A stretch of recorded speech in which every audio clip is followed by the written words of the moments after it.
Springfield's Talk 1041, and hello, good Wednesday, everyone. My name is Nick Reed, streaming live, KSGF.com, YouTube. You can watch us if you'd like to there. Just look up Springfield's Talk 1041. We always, it seems as if every time I take, even just a little bit of time off, a day off, something major happens. Who knew Trump was going to die while I was gone? I know. Who knew it? I should have known.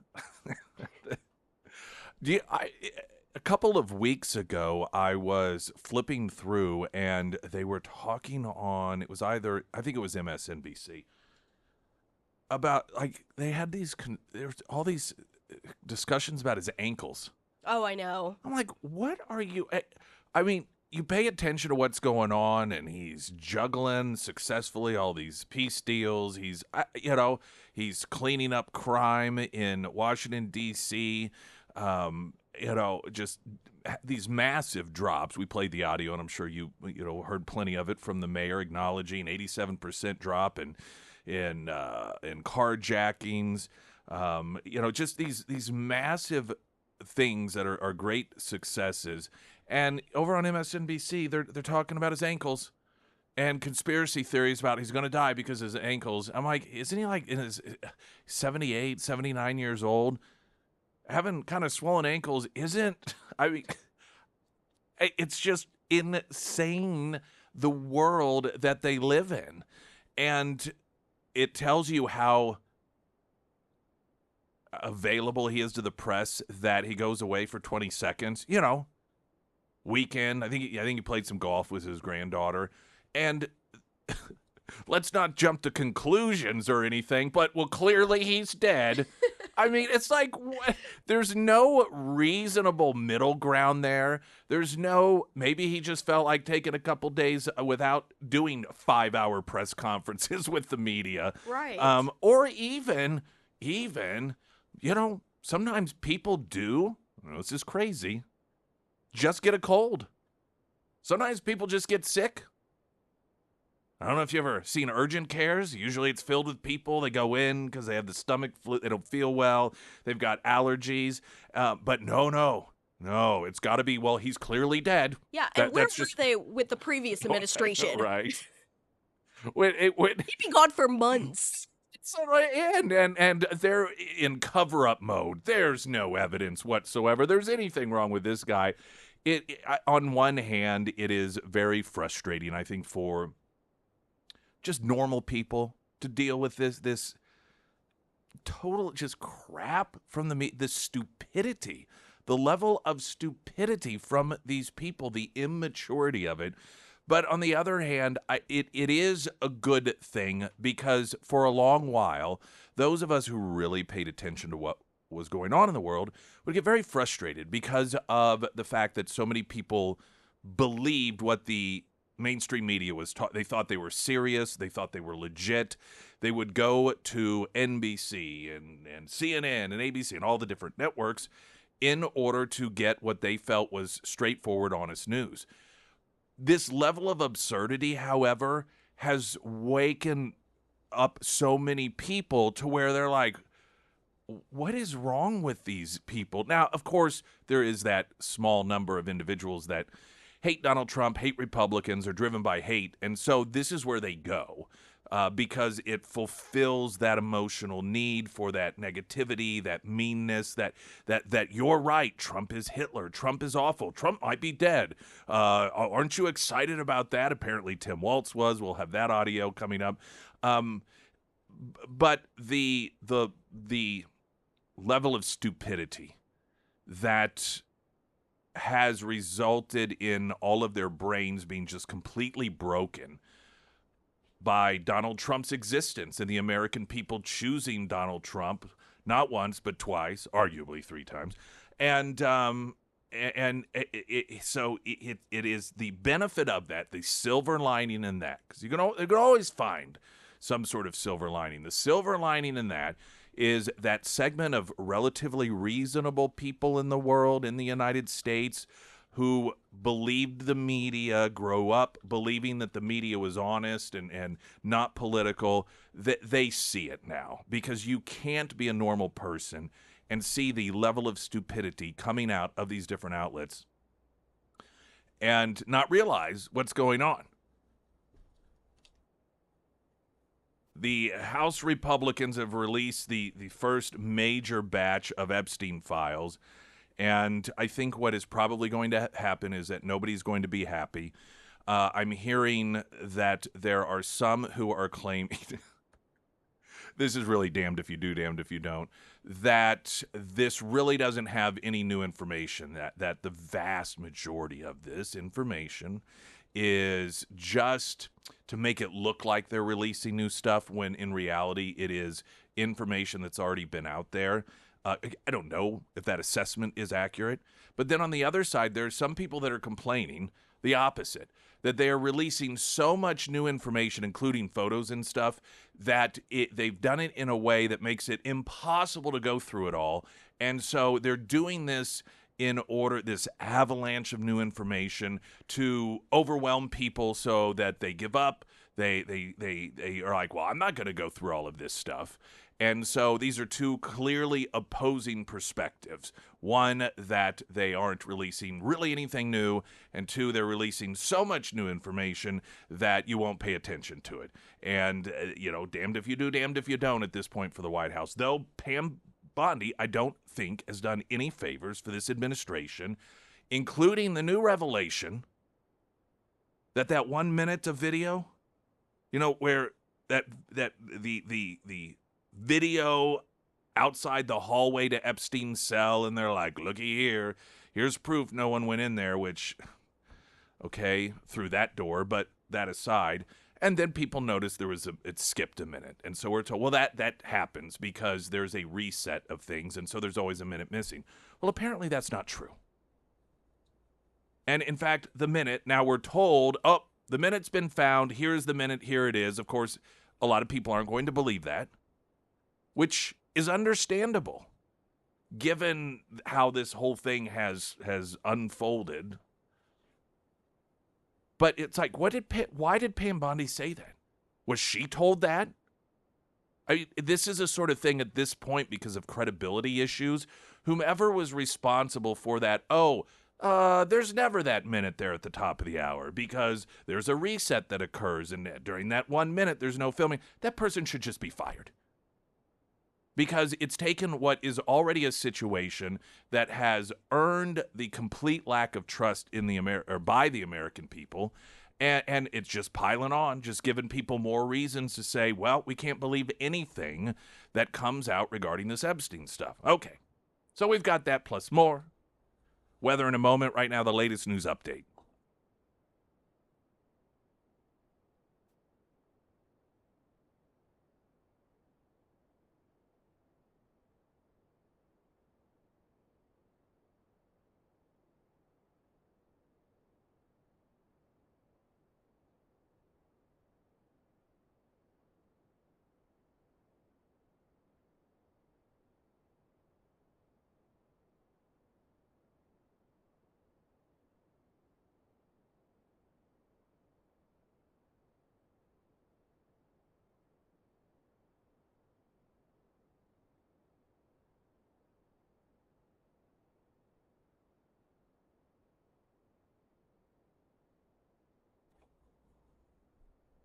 And the first alert forecast from Ozarks First meteorologist Tom Schmidt, sponsored by St. Clair of the Ozarks Home Improvements. Today we'll see sunny skies with a high near 87. Tonight, a 50% chance of showers and thunderstorms with a low around 61. For your Thursday, partly cloudy with a high near 83. And taking a look at Friday, mostly cloudy with a high near 78. I know I'm speaking out of ignorance here, but it just seems as if there's a market to develop some sort of material that can be a road or a street that never has to be replaced or upgraded. I know. It's just non-stop. There's always, now, of course, sometimes you need it expanded because of increased traffic. You got to add a new lane. You've got, they put in the roundabouts because of whatever reason, and traffic flows better. I know that's controversial to say, but nonetheless. But it's just like sometimes these roads, and they're like, oh, we just need to upgrade it because, it's had a rough time at it, and it just needs it. And like, is there no material that just does not need that? It's constant construction. constantly.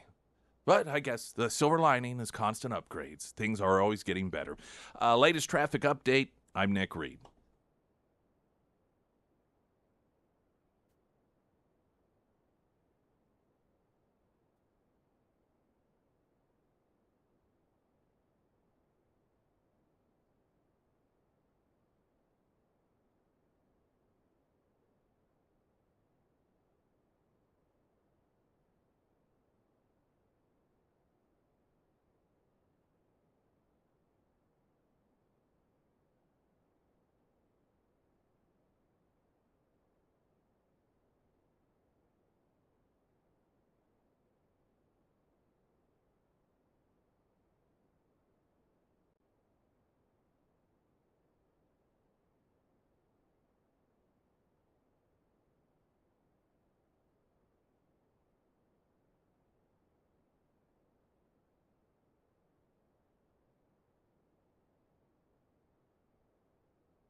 Pinnaker Honda, here's what Shauna had to say. She had a visit there recently.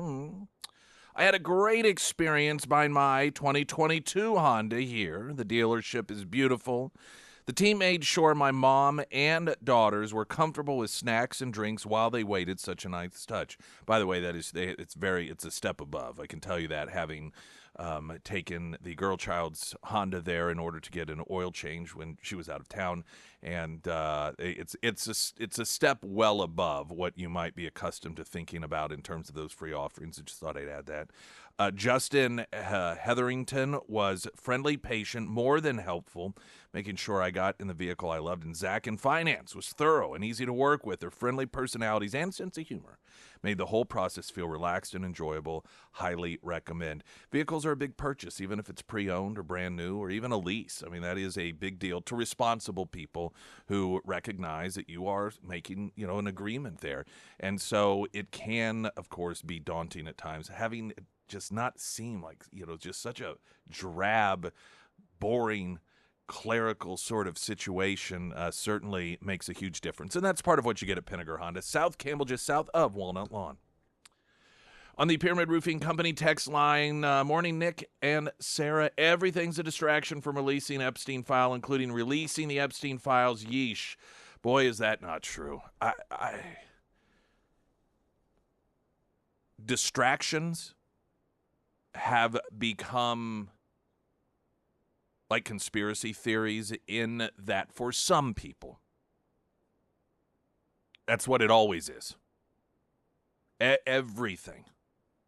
Some people, they don't believe in any of them, and then there are some people, which I would consider myself in the category, recognize that sometimes, yeah, that is what's going on, but at other times, nah, the simplest thing is the answer. And there are folks that see everything as a distraction. And what is, to me, I guess it's a bit humorous, is oftentimes when somebody points to, let's say, oh, well, the Epstein files, they're a distraction away from this.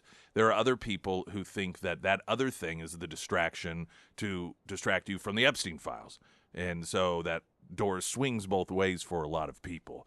That being said, House Republicans have released the first major batch of files, that being the Justice Department delivering the first trove to Congress last month, and House Republicans last night, released the first group of files related to Epstein, which primarily includes information already publicly released,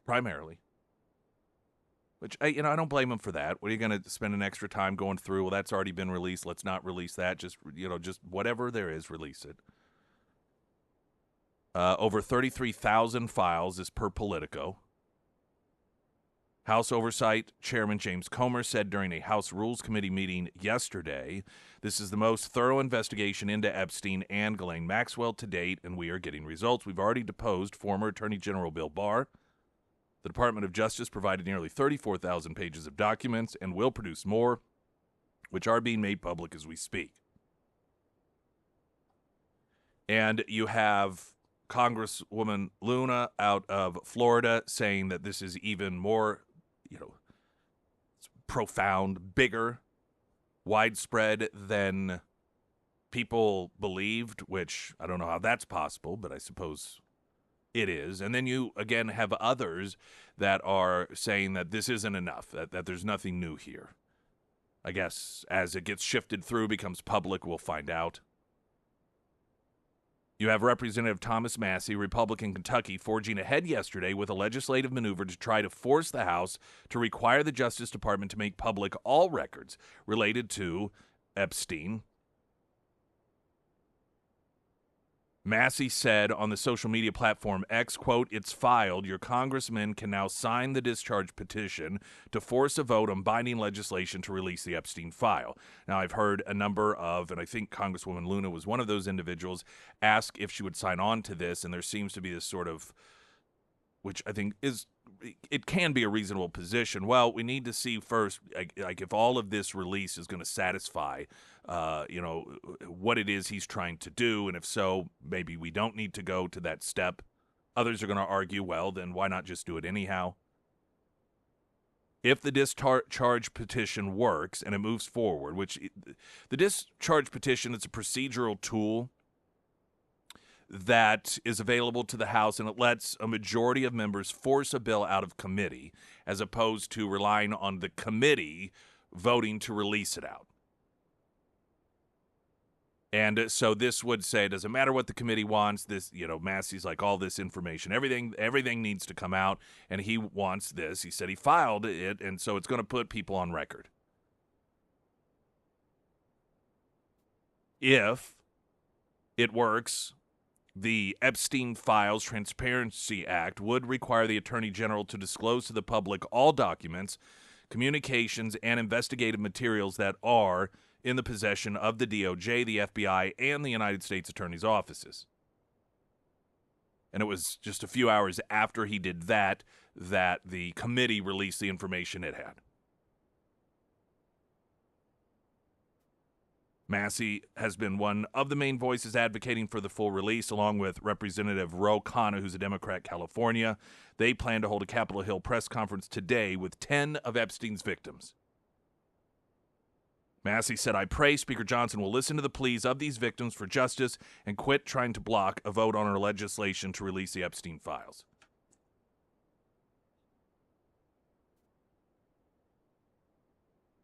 Now, I think that quite possibly there's a scenario going on here that I'm sure it's been discussed, but I haven't heard it discussed to any significant degree.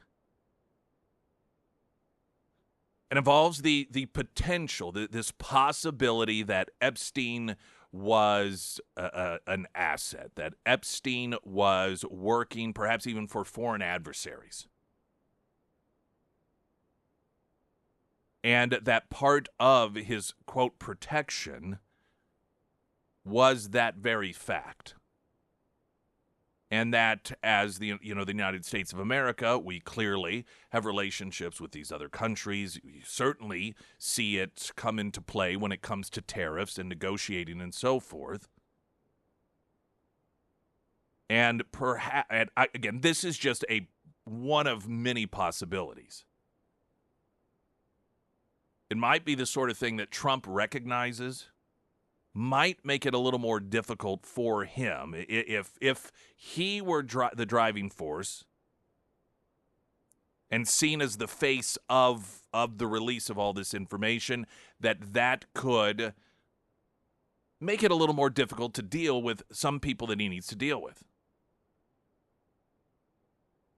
But at the same time, he is not only okay with it, but perhaps fully supportive of all this information coming out. So he's letting Congress do the dirty work. He's letting all of this play out.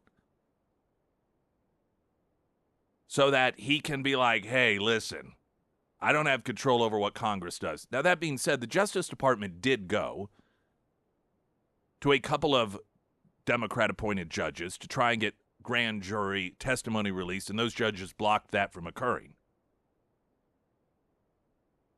But that all is information that perhaps would not necessarily implicate Epstein in any sort of relationships with foreign governments or, the sort of very significant people that could have world implications. So this, and, Trump is smart. Trump understands that when you are dealing with adversaries, you at times have to almost be presented as a neutral party. This is what we have seen in trying to deal with the attempts to get some sort of end to the war between Ukraine and Russia. Trump staying as far away from whose, quote, side he's on, saying that's not what matters here. And again, if Epstein, if the revelations regarding relationships with Epstein, with perhaps people of other countries, foreign countries, whatever it may be, or something that if Trump revealed it might make some people angry, that make it difficult for him to get some of these deals done that are necessary, whether it's tariff or wars or whatever, things we don't even know about. I could see it would be wise for Trump to let somebody else and be like, listen, I can't control what Congress does.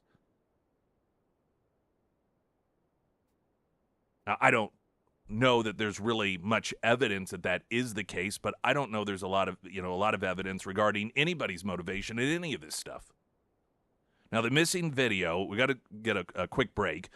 That missing minute, the Pam Bondi, remember the press conference? She was asked about it well after it was discovered by average people. So she already was behind the 8 ball on that one. And then declared, well, that minute doesn't exist because there's a reset that's done at the end of every day, and because of that, there is 1 minute that doesn't get recorded. Well, apparently that's not true. That next, I'm Nick Reed.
Cattle Barons Ball is coming up. It is September 13th, so just a couple of weeks away. If you've not been to this event, and I'll confess it's been some time since I've been, but it's always been just a really great, fun time in the past. And, of course, it is for a great cause. It's at the Ozark Empire Fairground, 6 p.m. to 11 p.m. Again, Saturday, September 13th, entertainment, silent live auctions, gourmet food stations, mechanical bull riding, and more. Actually, the last time I went, did mechanical bull riding. Did you? Yep, with Luke Davis. The husband did it as well. Did he fare well? I believe so. I did not at all. In fact, I think there may be video of me trying or You know what? I believe that. Yes, indeed. So it is a good time, good cause. And you can register to win a pair of tickets and get more information as well by going to ksgf.com. We will have happy hour also this Friday, kicking off the weekend at Retro Metro. So hope that you'll come out and join us there for that, where we just, hang out and have a good time, all of us KSGF folk. I think that's all I have to say about that. Traffic update, I'm Nick Reed.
Springfield's Talk 1041, the first alert forecast from Ozark's first meteorologist Tom Schmidt, sponsored by J&S Automotive.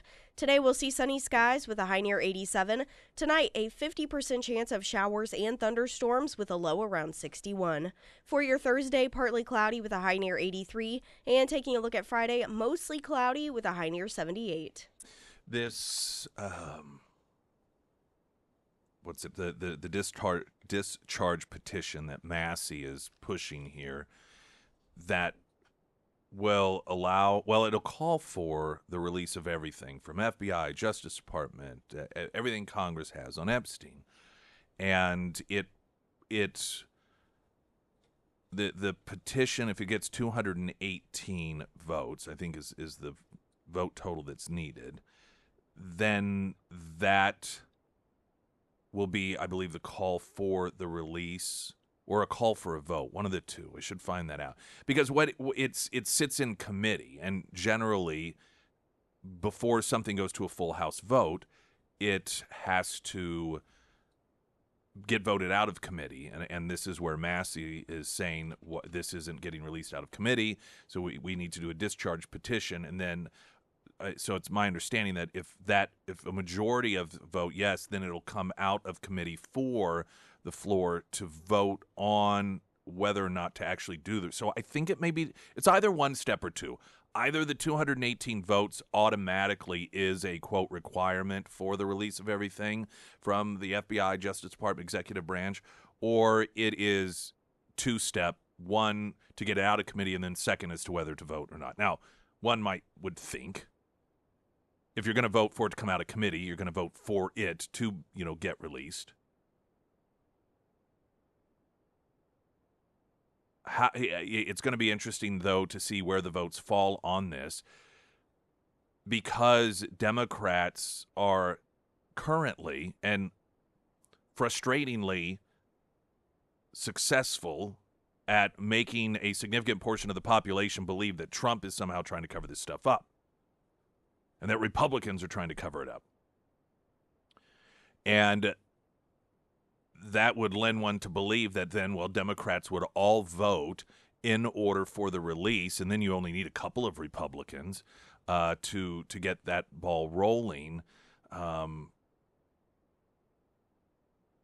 But behind the scenes, maybe they actually know something that, they really don't want it released. This is all a fake, of course, because everything they do is to make Trump look bad, but it could backfire on them. So how that moves forward, I think, is going to be interesting to see. Now, the minute missing in the Jeffrey Epstein jail security video has been revealed in a document dump. A newly released congressional video fills the 1-minute gap in earlier surveillance from notorious financier Jeffrey Epstein's jail unit, not cell, but the unit, on the night of his death in 2019. 2 key clips, part of a nearly 34,000 file drop by the House Oversight Committee last night, revealed the highly contested minute missing from surveillance footage filmed outside Epstein's cell block in the Metropolitan Correctional Center. The disputed minute lasted from 11:58 and 59 seconds to midnight, so a minute. Digital forensics experts previously found the clip released by the Department of Justice was chopped from at least 2 separate video segments and strung together using Adobe Premiere Pro, fueling conspiracy theories that the administration was covering up Epstein's death. The new drop from the House committee shows the camera data switched at about midnight, leading to a necessary binding of the 2 clips for one consecutive video. Fox News Digital combined the 2 clips after the latest release on Tuesday, showing there was indeed no lapse in the footage, contradicting Attorney General Pam Bondi's previous explanation that the last minute of footage is deleted every night. Bondi previously said in a meeting at the White House, quote, "What we learned from Bureau of Prison was every night the video is reset, and every night should have the same minute missing." Well, that apparently is not true. So what does this mean? Well, it is further evidence that any conspiracy theories out there are completely and totally earned when it comes to this whole thing. This has become very frustrating for a lot of Americans, and I'm one of them, for a number of reasons. One, the political aspect of this. For years and years and years, Democrats have not wanted to talk about Epstein. Republicans did, because it was widely assumed, and according to some of the victims, they would list particularly high-profile left-wingers and Democrats, that this was a Democrat thing, that the individuals that were paying money to rape underage girls at Epstein Island were Democrats, whether they were elected Democrats or Democrat judges or Democrat philanthropists, that this was something that was in the Democrat world. And a lot of that was fueled by the fact that, Bill Clinton was all over the place. He rode the plane 100,000 different times, and whenever the FBI raided Epstein's island, it was revealed that Epstein had like 27 or 28 different ways to reach Bill Clinton. Like, he wanted to really make sure that he was always going to be able to get a hold of him. And so obviously that led to a great deal of speculation. Trump, of course, was very vocal in this being one of the things that would be shown to the world, that these files would be released, along with RFK files and Kennedy files and Martin Luther King Jr. files and all of the files. And then Pam Bondi, did the thing, and then the folders, and then there was nothing in it. Everyone's like, what the hell's going on here? She's like, oh, wait, the Southern District, New York office, they're hiding a bunch of stuff. And then a few weeks later, they delivered a couple truckloads. It's like, well, what happened with that stuff? Well, we got to go through it all. All right. Now, then, Trump is annoyed because this is becoming, I'm sure to him, a distraction. He's wanting to talk about these history-altering peace deals that he's signing, and people are asking him about Epstein. And he was dismissive of it, which a lot of people, particularly his supporters, disagreed with. The frustrating thing about the way that this has been handled is because it has allowed the idiot Democrats who have managed to trip over their feet every which way but Thursday and trying to get Donald Trump to get some sort of footing in falsely convincing people that Donald Trump is, they're covering for Donald Trump, that he had some sort of relationship going on with Epstein. Of all the conspiracy theories that are not based in reality, that have fallen flat on their face, along with the help of the media and the missteps of Pam Bondi in particular, this one they've been able to get traction on, and it's very frustrating.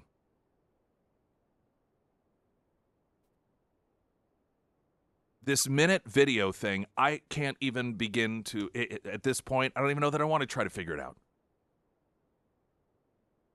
Was she lied to? First off, the fact that, it was frustrating, the video was released with the skip over and timestamp without proactively addressing that. When that video was released, it should have been noted at the time, listen, just so everybody knows, there is a missing gap because, now, of course, we're now learning this isn't true, but at the time, to be proactive and say there's going to be a missing minute here and here's the reason why. Instead, what occurred is you had people figure it out, and then it looks as if they're scrambling. We got to figure this out. They caught the missing minute, and Pam Bondi comes out and says, oh, here's what we've been told by the Bureau of Prisons, that every single night that minute is missing. This is part of the problem. It's pretty specific. There's a reset that takes place, and so every 24 hours of tape, you're going to see that missing minute. Well, that's not what happens. So, was Pam Bondi lied to? Who lied to her? Who told her this? Why did they tell her this? I find it very difficult to believe that Pam Bondi would have known that the minute was missing, known that it actually did exist, but declare that the Bureau of Prisons told her every single night that minute gets skipped over, it gets deleted, it just doesn't exist, knowing how easily that information could actually come out. It just doesn't seem plausible. So does that mean someone lied to her? And here's why, why I say a lie. If it was just a weird glitch, and weird glitches do happen, sometimes at inconvenient times, you could say, well, we don't really know what happened.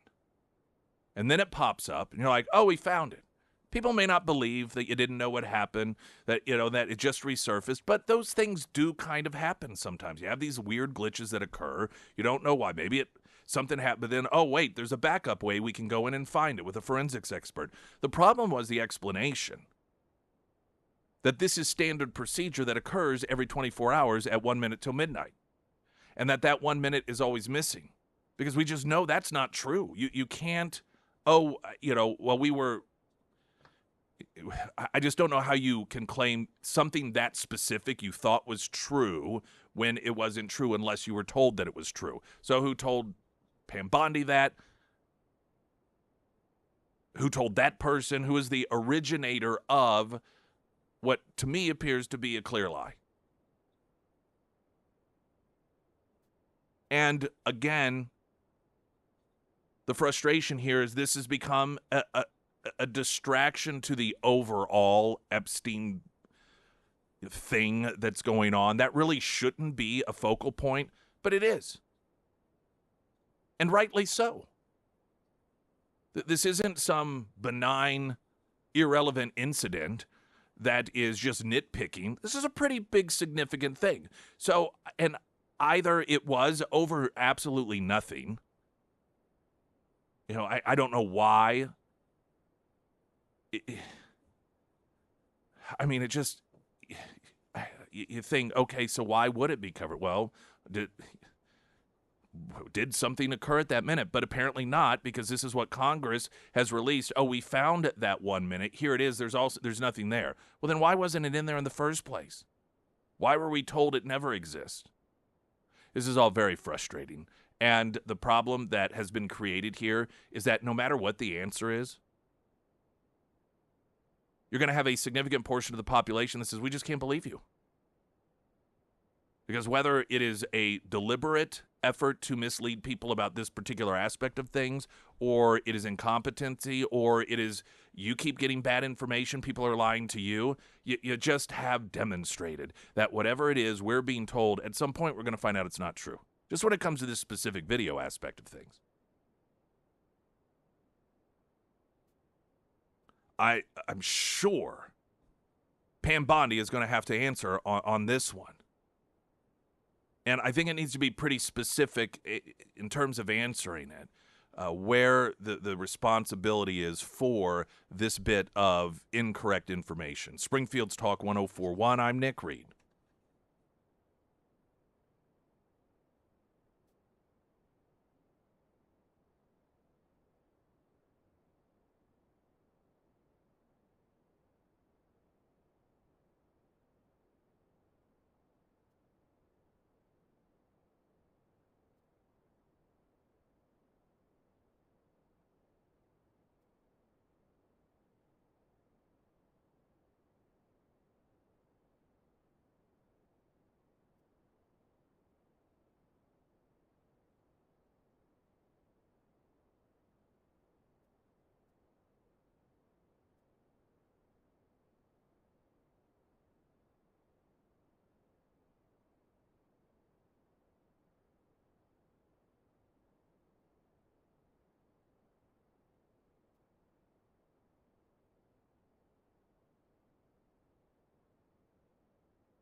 Springfield's Talk 1041. Hello, everyone. Welcome.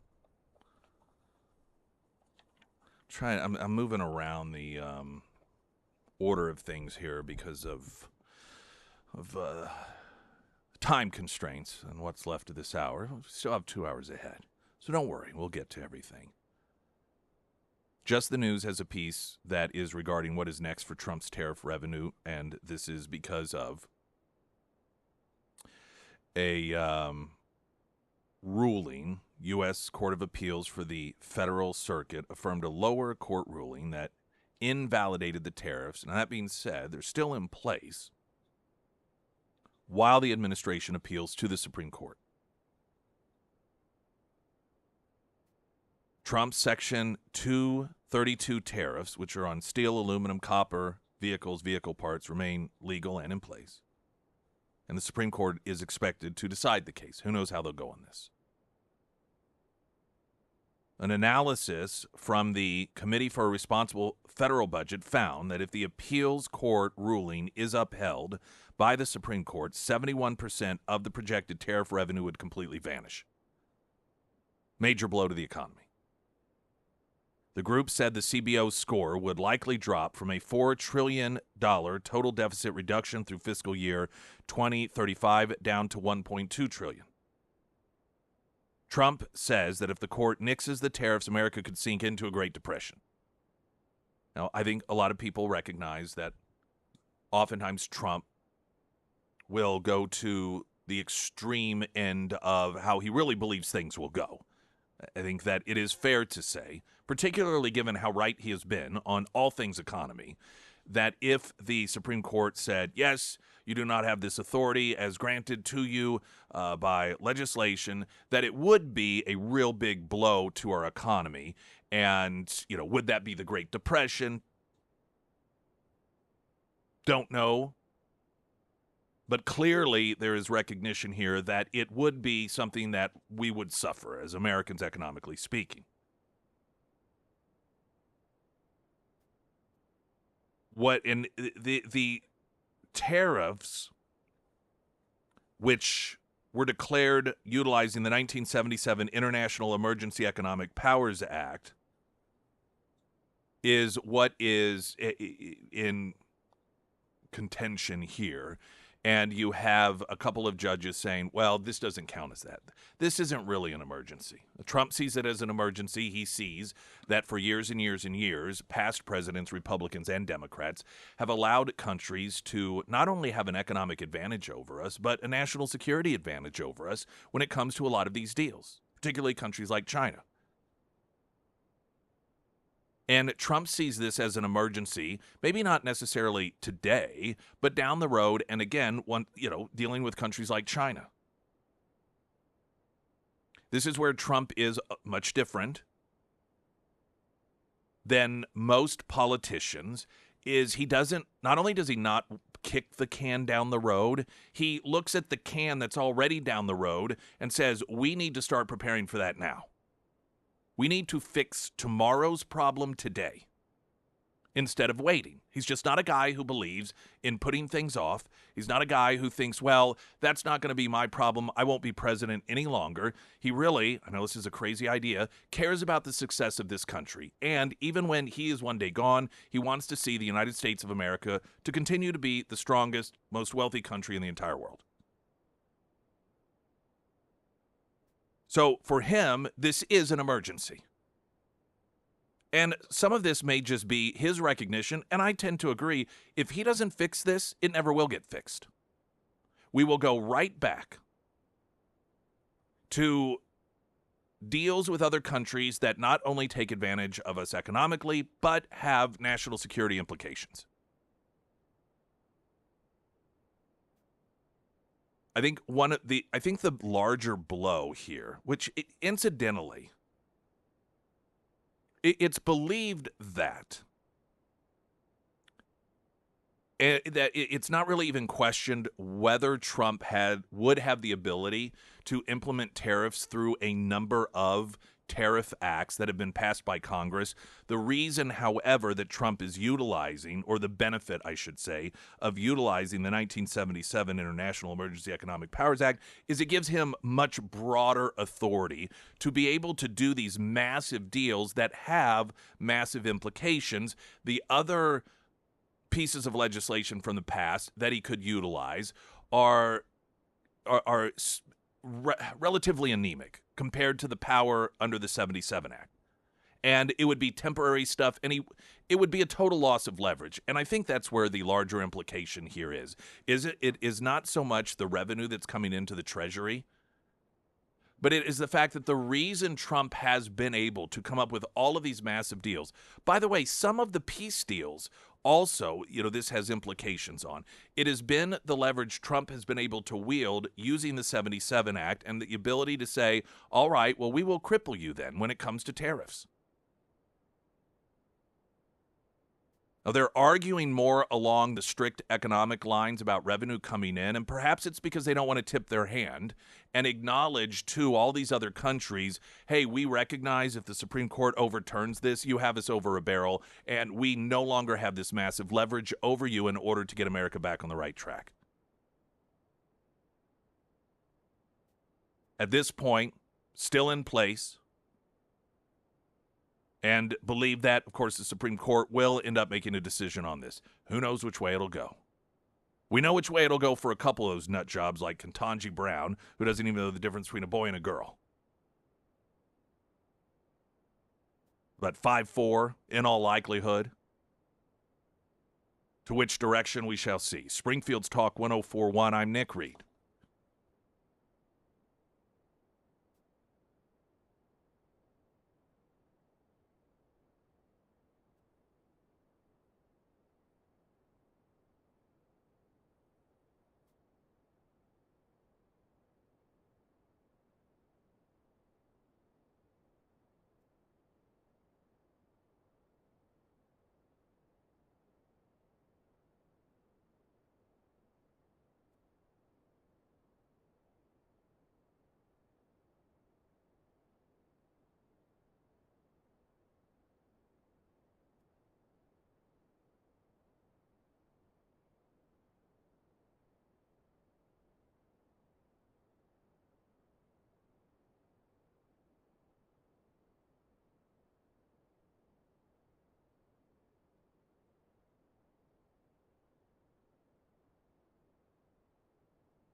All right, everyone. Let's see. A couple incredible hours coming up ahead. Let's see.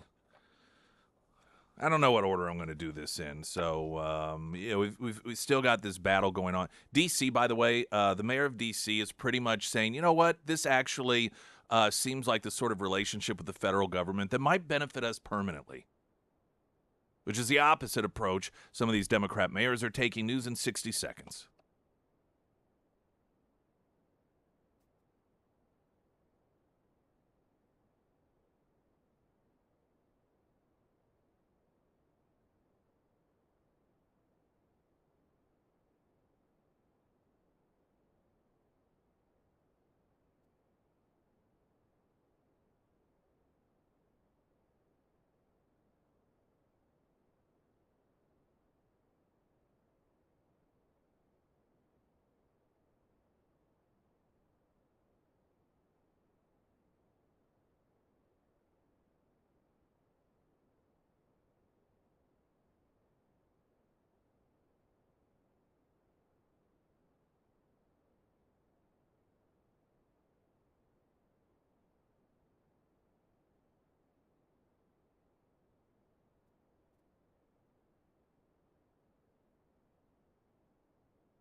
Springfield's Talk 1041. Hello and welcome, everyone. My name is Nick Reed.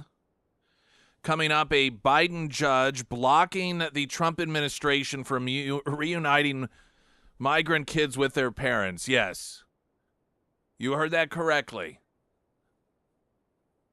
The Trump administration attempting to reunite families and blocked by a Biden judge. I'm sure all these left-wingers out there, all these Democrats, all these No Kings protesters will get right on top protesting this. Some Biden judge stopping the reunification of families?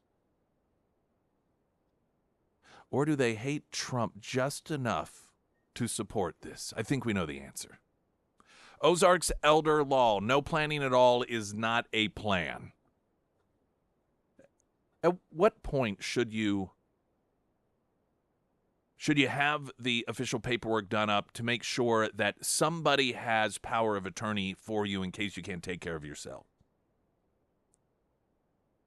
Whether it is financially or medically. The answer is your 18th birthday. I've mentioned this a few times since Lori Rook of Ozarks Elder Law shared that bit of information that her own son, his 18th birthday, that's what he did. Because once you turn 18, you're a legal adult. And if you have not assigned someone those powers and something happens to you, guess who takes care of you? Well, it's up to the government. You trust that? I know it seems like that is but you think about how many young people or even middle-aged people find themselves in a car accident or have an unexpected stroke and find themselves incapacitated, not able to make decisions for themselves. It happens all the time. Having all of that taken care of so that a person you trust get to make those decisions for you, will be making those decisions for you instead of the government, is very, very important. If you are 18 or older, I recommend that you reach out today. 10 area locations, Ozarks Elder Law. You can find them at ozarkselderlaw.com and under Nick's endorsements at KSGF.com. By the way, the consultation to find out what you need to do, there's no cost to that. It's courtesy. And you'll know up front what you need to do and what the cost will be. ozarkselderlaw.com. When the Vitae Foundation had their event in town the Friday before last, the big fundraiser. The keynote speaker was Seth Dillon, CEO of Babylon Bee, and as is what has become over the last several years, this recognition that it's increasingly difficult for them to make up absurd headlines because of how absurd things have become. And this headline is a real headline, but illustrates that point. Biden judge blocks Trump administration from reuniting migrant kids with their parents. Activist attorneys trying to prevent the U.S. government from sending around 600 Guatemalan children back home to Guatemala to be with their Guatemalan parents got Judge Sparkle Suknanon to side with them over the holiday weekend. Suknanon, a Joe Autopin Biden appointee, has only been on the bench for 8 months, an immigrant herself. Suknanon was born in Trinidad and Tobago and has been a U.S. citizen since 2009.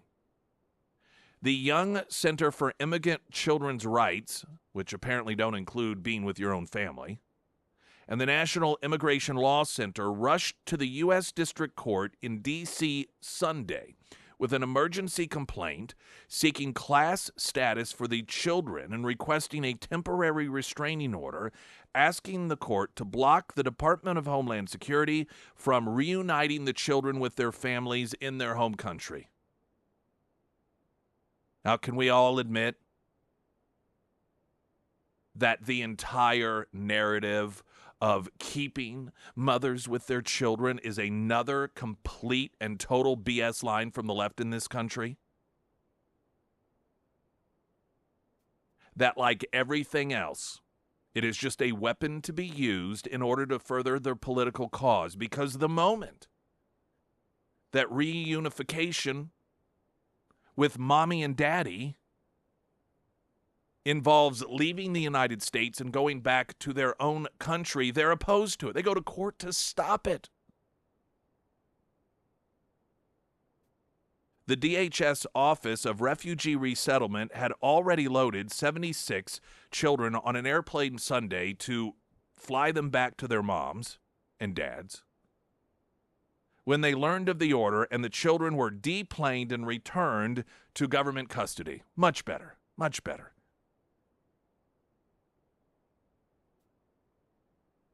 I mean, this is the level of vile hatred for the left, from the left.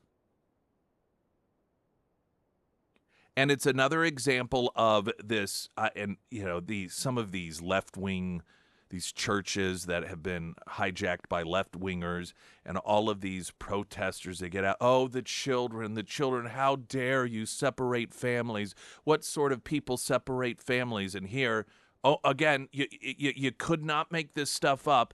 When it's Trump actually reuniting the families, they go to court in order to stop it from happening, to keep these young children who Lord knows what trauma they've been through, who Lord knows how long it's been since their mother has had the ability to tuck them in at night. And they run to some left-wing judge to pull some of them off of an airplane that were on their way to see their mommies and daddies. Where are all of you left-wingers now? Yeah. So much for caring about families being kept together. Weather in a moment. Right now, the latest news update.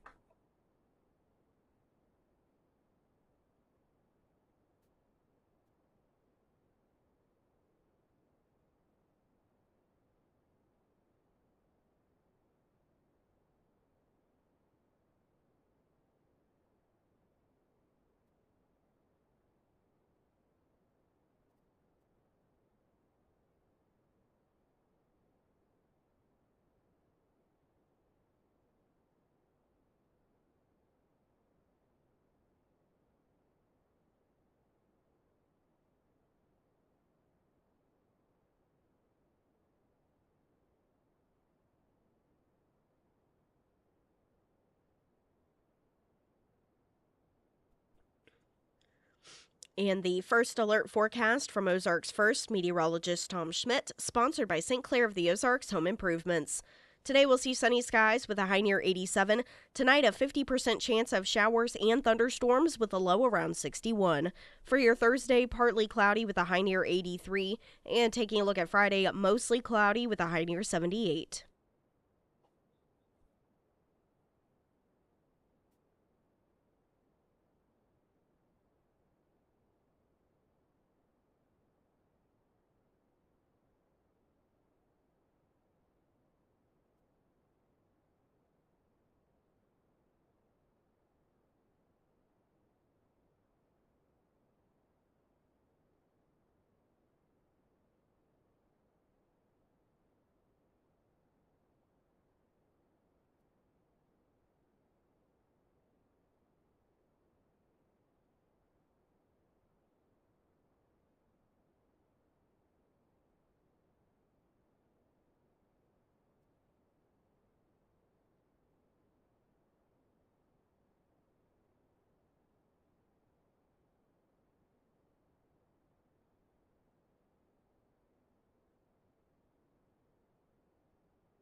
I've talked so much over the past few weeks about the outdoor living space created by Hunter Hardscapes and Outdoor. I wanted to share what Debbie had to say. And their project got finished probably a couple months before mine began, saying we cannot express how thrilled we are with our backyard makeover led by Daniel Hunter. From the initial consultation to the final touches, Daniel displayed remarkable expertise, creativity, and professionalism. He patiently listened to our ideas and transformed them into a stunning outdoor space that perfectly suits our needs. The design features beautiful stonework, efficient landscaping, a cozy seating area that has become our favorite place to unwind. The entire team at Hunter Hardscape is punctual, courteous, dedicated to delivering exceptional quality.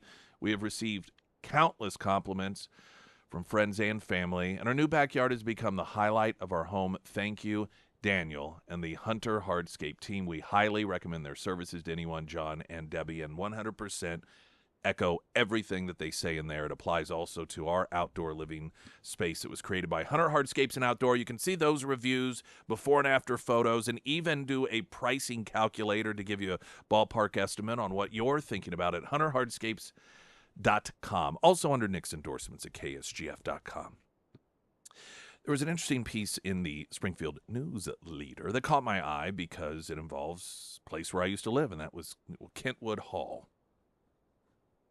Kentwood Hall, or as it was known, Kentwood Arms Hotel at one point, it's on St. Louis. It's across and just a bit east of the Shrine Mosque.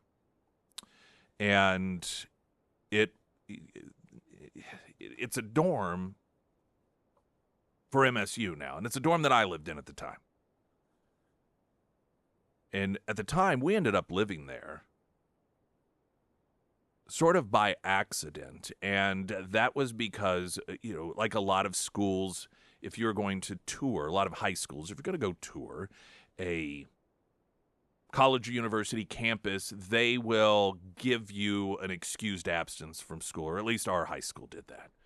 And so we had decided one day to drive up because a few of us, and we would become roommates at Kentwood, had decided, well, we're going to go up to, it was then SMSU, and tour the place. But we decided we're going to do our own tour. We're not going to take the official tour. So we're driving around campus, checking out everywhere, and we stumble upon Kentwood. And we were like, we really like this place. This is awesome. And so we were asking a lot of questions of the gal who was at the front desk. She was also an RA. Man, I can't remember her name.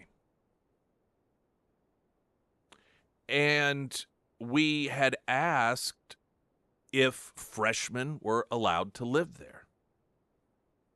And the answer was, well, I don't know, because no freshmen have ever really lived here that I know of. And we would inquire, and this was the mid-'90s, and we would learn that freshmen could stay there, but they never did because it wasn't part of the tour that was given, and so freshmen never really knew about it.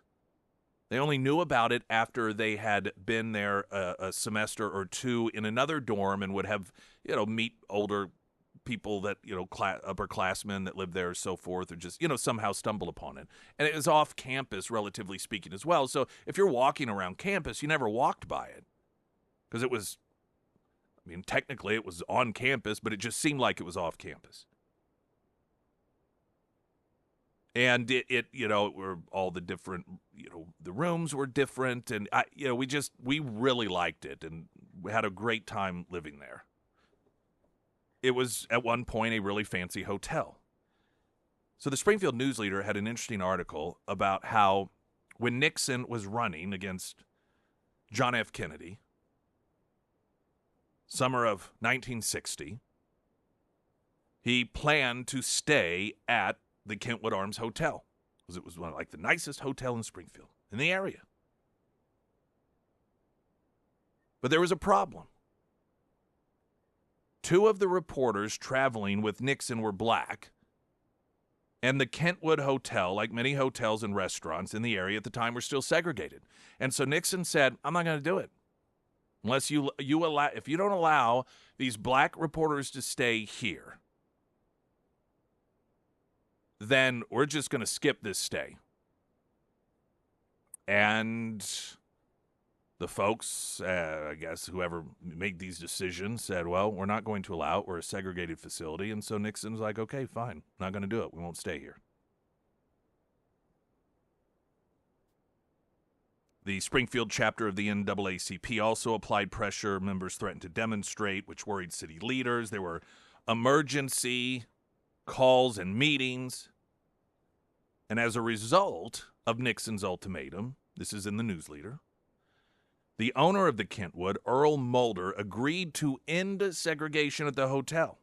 This according to a front page story in the September 20th, 1960 edition of the Springfield Daily News, which is a precursor to the news leader. A slew of other businesses, including Hearst department store, would end up making the same decision. So what you got here was essentially the beginning of desegregation in the Springfield area was because of Richard Nixon taking a stand.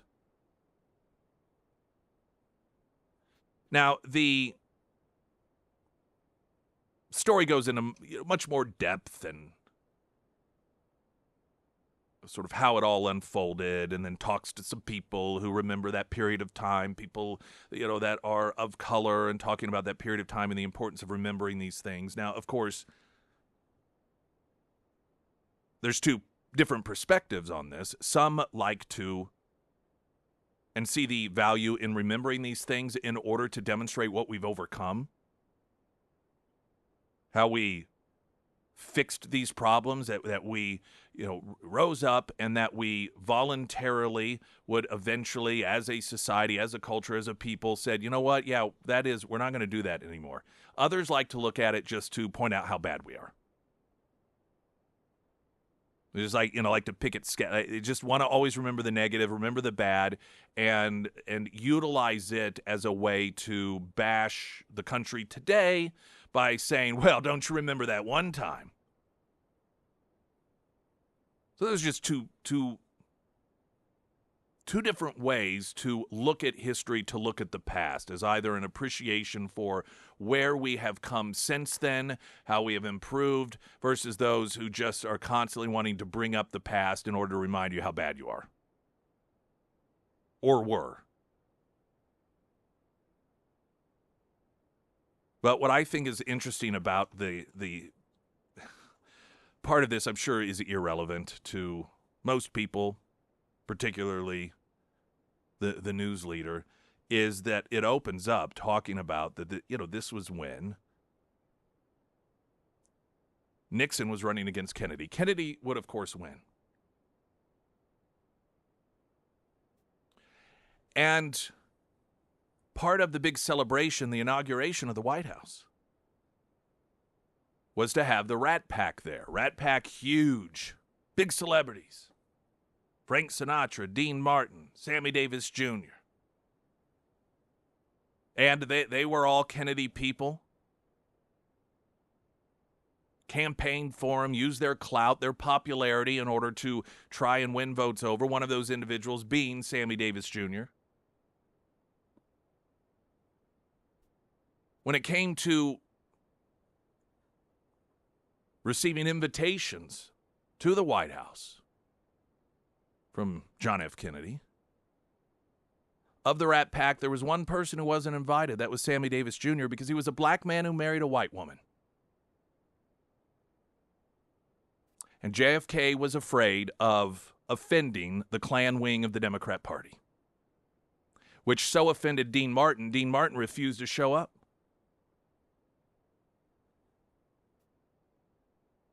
And while some people may see this as somewhat incidental, I just find this an interesting tidbit of history, given that, of course, we're supposed to believe that the Republican Party is the party of racism, while the Democrat Party has always been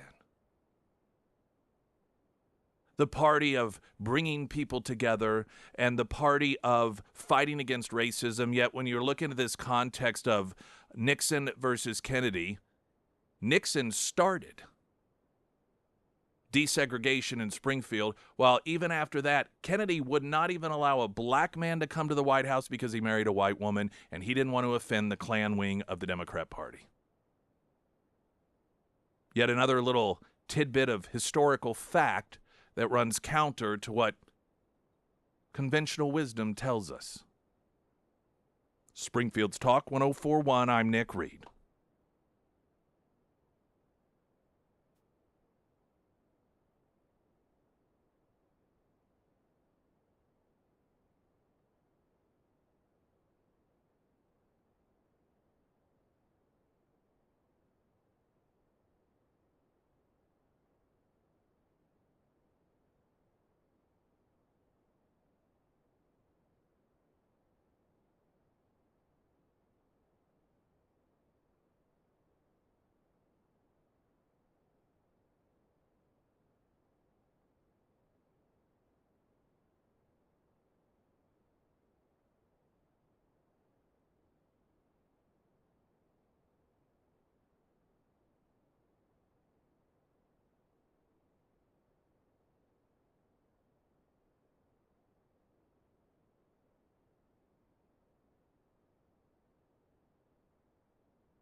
There has been a somewhat contentious gubernatorial race going on in Virginia.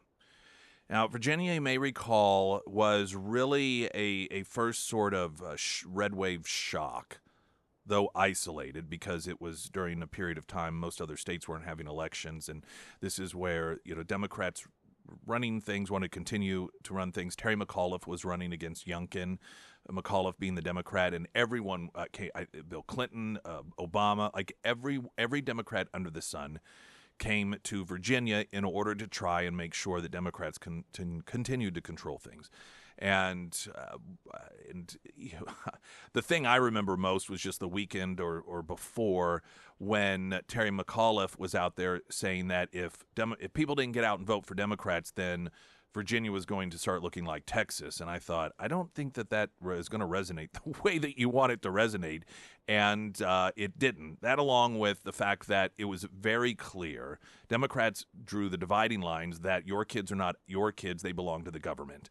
And Terry McAuliffe essentially said this when it came to the public school issue, that, those are our kids when they're there. When they are there, they're no longer your kids, they're ours. And those are two of the really big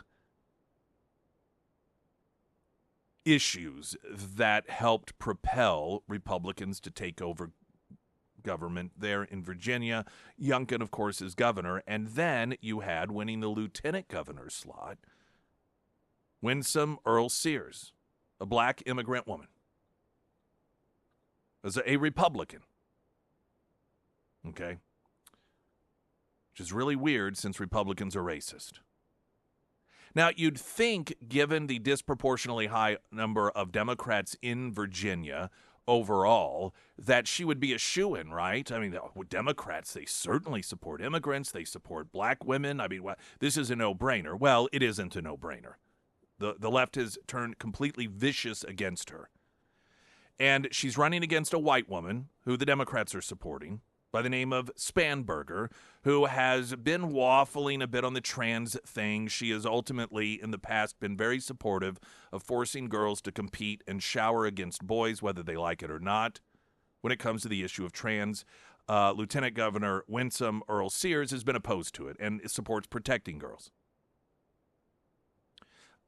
along with a number of other issues like securing our border, deporting gang members. There was a recent event in which a Democrat attended. It was a political rally and held up a sign, and this was in reference to Winsome Earl-Sears, the black lieutenant governor, opposed to forcing girls to shower with boys. And it was your typical, what you think of as an older liberal white woman, held up a sign, and it was something to the effect of, if trans kids can't use the restroom they want, then black people shouldn't be able to use a white restroom, or something along those lines. Suggesting that somehow if you did not support a 12-year-old girl being forced to shower in high school with a 15-year-old boy, you were no different than someone who thought blacks and whites should have separate restrooms. There was a significant amount of backlash against such a, I think just ignorant, but also racist declaration being made by a Democrat activist. And apparently, that sentiment was also felt by the billionaire co-founder of Black Entertainment Television, because for the first time, he's throwing his support behind a Republican. Just the News reporting that the co-founder of BET crossing party lines to back Republican gubernatorial nominee Lieutenant Governor Winsome Earl-Sears, citing the racist attack outside an Arlington County School Board meeting. Robert Johnson, a longtime Democrat donor who previously supported Terry McAuliffe and Hillary Clinton, contributed $500,000 to Earl-Sears' campaign after a Democrat protester displayed a racially charged sign at the August 21st meeting. Politico first, I said it was a political rally. I mean, it was a school board meeting turned into political rally. Politico first reported the donation, noting Johnson said in a statement he was, quote, "so appalled by that racist diatribe, I chose to show the voters of Virginia how black brothers stand up to defend and support their black sisters." And this is what more traditionally Democrat-supporting black people of influence need to do. And these are really significant steps forward. And some of it, frankly, we do have the Democrat Party to thank, because their activists are showing who they really are. Their supporters are showing who they really are. Whether it is by declaring that we need illegals here to do the jobs that, quote, we don't want to do, same argument they use for slavery, or comparing black people to men who pretend to be women and then demand that they get to shower with girls in high school.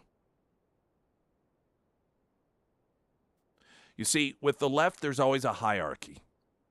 We are the opposite of equal. And what some people in the black community are beginning to recognize, particularly when it comes to the trans issue, that trans, and we're almost always talking about guys who claim that they're girls, are above black people in the hierarchy, and they're certainly above women in the hierarchy.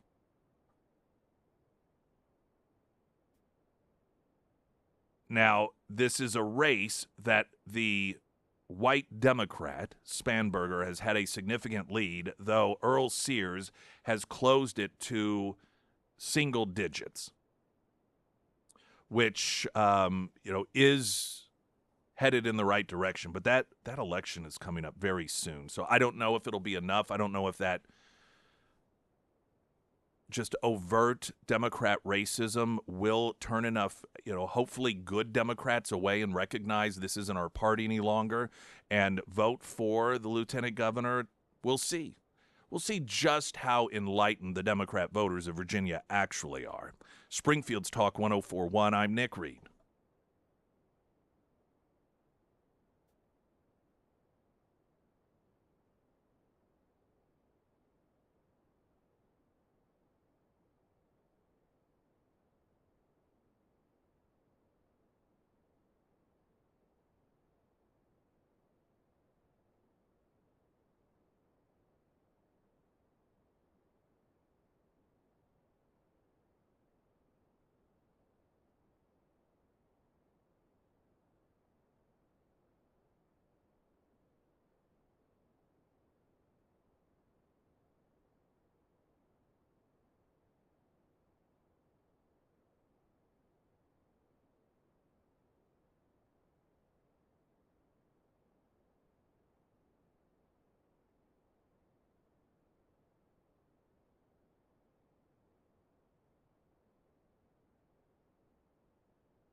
Springfield's Talk 1041, the first alert forecast from Ozarks First meteorologist Tom Schmidt, sponsored by J&S Automotive.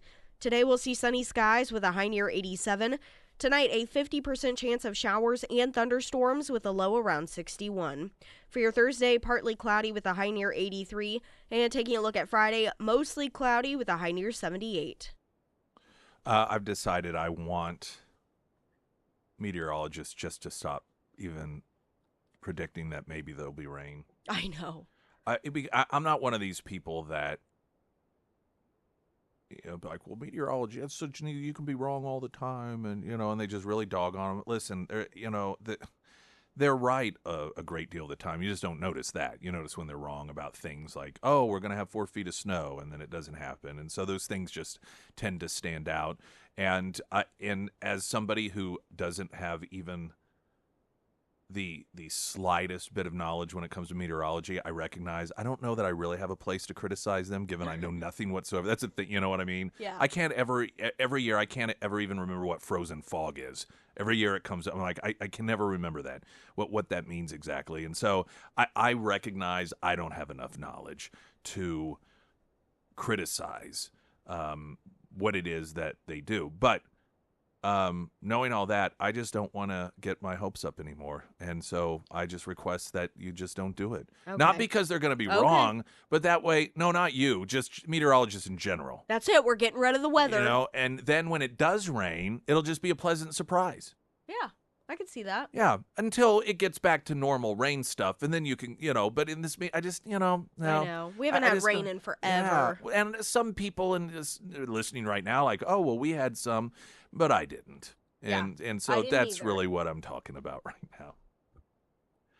Godfather's Teacher Lounge Pizza Party. I gotta get this mouse over here. Why do I have it so far away?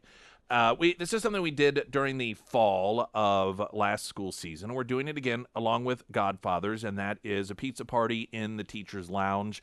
Pizza parties at schools, they're always in the classroom, and it's sometimes a mess for the teacher. It sounds fun for the teacher when a pizza party for your class, and then the teacher has to clean up the mess. It's just, it's not for the teacher. It's for the kids. So this is something that is different. It is for a teacher. Or if you work in a school, you could be a school nurse or the director of first impressions, that person that first talks to people as they come up to the school, or a resource officer, whatever it is.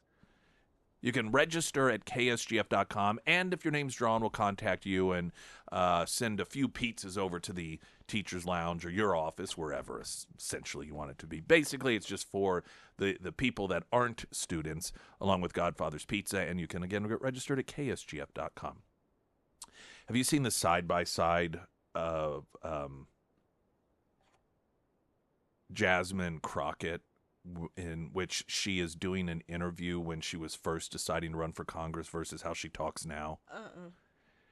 And this is, call this code switch.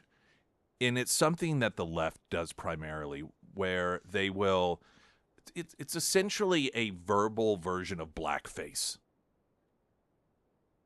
in which, depending on the audience they're engaging with, they will either talk, in one way, or they will talk in a very cartoonish way that they think is how it is that, I guess you communicate with black people, you relate to black people. We've heard Hillary Clinton do it. We've heard Kamala Harris do it. We've heard a number of, it just seems as if it's a Democrat thing. And I'm not saying that there haven't been Republicans that have done it, but these, particularly when it comes to black people, or when it comes to talking with a black audience, or about people that are of color, it just seems like the Democrats are really bad at this. So here is this may be the most profound. And what's funny about it is she is black. It's not like a Hillary Clinton situation trying to sound like a black person, but this is Jasmine Crockett. And so the first audio is her doing an interview when she was first running, or around that period of time, before the world knew who she was, when she was just this woman down in Texas running for Congress. Absolutely. First of all, it's good to see you in the new year. No one could have told me that when I went down to Austin, now it looks like a little bit over a year ago, that I would be running for Congress. It's just not what my plan was. But what I've always decided is that I would step up. All right, so that was a clip of her talking before the world knew her. And by the way, just visually, she was what I think most people would consider just very disciplined and proper in her just physical being. And here she is at a recent event talking about Republicans. Baby, because these people, they are crazy. Because they always talk about how Christian they is. Yeah, I don't know how many of them on that side are getting divorced because they getting caught up sleeping with their co-workers, staffers, interns, all the things. Yeah, you ain't got to believe me. Just go Google. You'll find some of it. Being messy and petty. They putting it in the divorce. I'm like, ooh, that's got to be true because your lawyer would know that they going to lose it if they... Ugh. I mean... Generally, when somebody first is elected to an office, they hone their skills of communication. It doesn't go the opposite direction, which I guess in her mind, maybe that is what she's doing. She sounds like she is an angry ex-girlfriend on the Maury Povich show.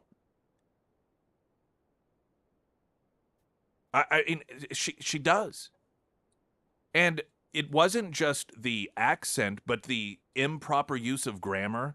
They is.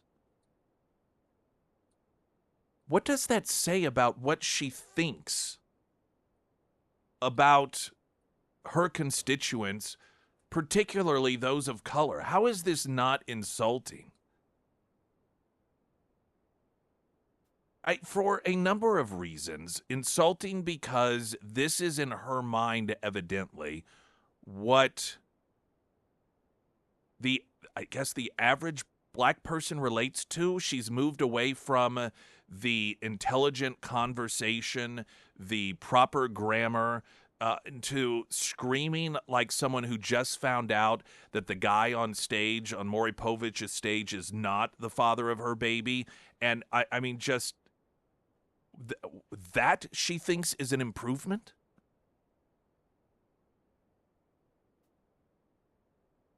As just a person that, even if you don't have the connection of race regarding it, just as a constituent, you know how stupid that she thinks her constituents are.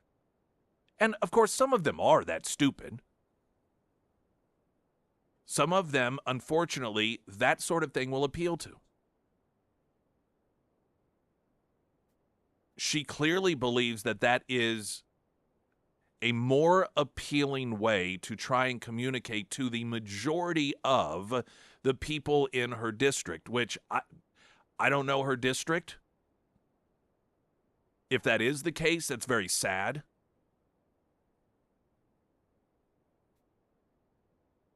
I can't imagine if I were a person that she is trying to mimic. And I think most of you know, her parents put her in some fancy, it was in the St. Louis area, private school, tens of thousands of dollars a year. You know, they sent her to a prestigious university, I think Rhodes in Memphis.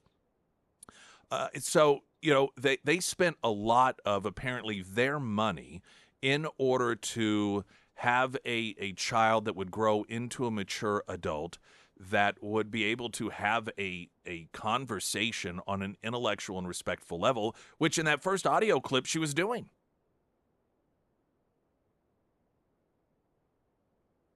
And to instead then make this determination, I want to sound like I'm on Maury Povich.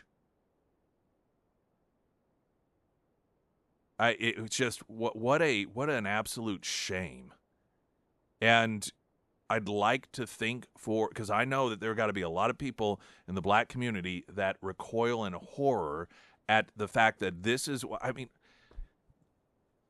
folks, she is one of the most high-profile black women in Congress. Is that really what we want to demonstrate, not just, you know, to people in our own country, but people throughout the world? That's what we got? What an embarrassment. But apparently for her it works. Springfield's Talk 104.1, I'm Nick Reed.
Emily Johnson, House Theory Realty, home buying needs, home selling needs advice. She is fantastic. When she was with us this past Friday at Scramblers, one of the things she talked about is that we really have, for the first time in a long while, more homes than buyers, I believe is what she said. That there's really been a shift for the longest time, of course. A house went on the market, and in 20 minutes, it would be sold with the offer being above asking price. And that's not how things are right now. If you're looking to buy, this is just a little more breathing space for you because you don't have to worry about, well, you better get it right now because there's already 8 different bids in. And while that can, of course, occur, it does give you a little more time overall to check out some of the other options that are there for you. Now, if you are looking to sell your home, what does that mean for you? How does that change how you need to do things? Listen, whether you are a buyer or a seller, this environment is different than it was a couple of years ago, so your approach is going to need to be different, and that's where Emily Johnson, House Theory Realty, comes in. She will navigate you through all of that. She is going to be your point person that is going to do you better than anyone else. That's why I recommend her. So many others do as well. That's Emily Johnson, House Theory Realty. Gavin Newsom is just such a cringe machine. And he's almost like a caricature of what Democrats are, and that is everything's fake. And he is this cartoonish version of that. The way that he talks, the things he does, and now this thing where he's trying to act just like Trump, which is just such an odd approach. I don't know. I don't know what the thinking is behind this. He's starting to do like the things in all caps and using some of the verbiage that Trump uses. I guess he's making fun of Trump. I don't. Is that what he's doing? I don't know. Okay, if he's making fun of Trump, I don't know. What does he think that's going to get him? The people that that are already going to vote for somebody like Gavin Newsom. They hate Trump anyway. So it's like you've got to try to get new people on board. This is what needs to happen right now, particularly given the massive swing of registered voters from Democrats to Republicans. You have to convince people who haven't ever voted before to vote for you and not the Republicans and not the Donald Trump agenda. But you also need to get back some of those people. And the idea that doing this is somehow going to make Gavin Newsom appealing to people who maybe used to vote Democrat, but because they're blue-collar workers have switched over to the Republican Party. It's kind of sad.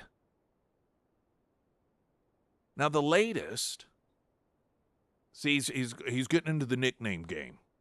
Oh, okay, because Trump does that. All right. Very original.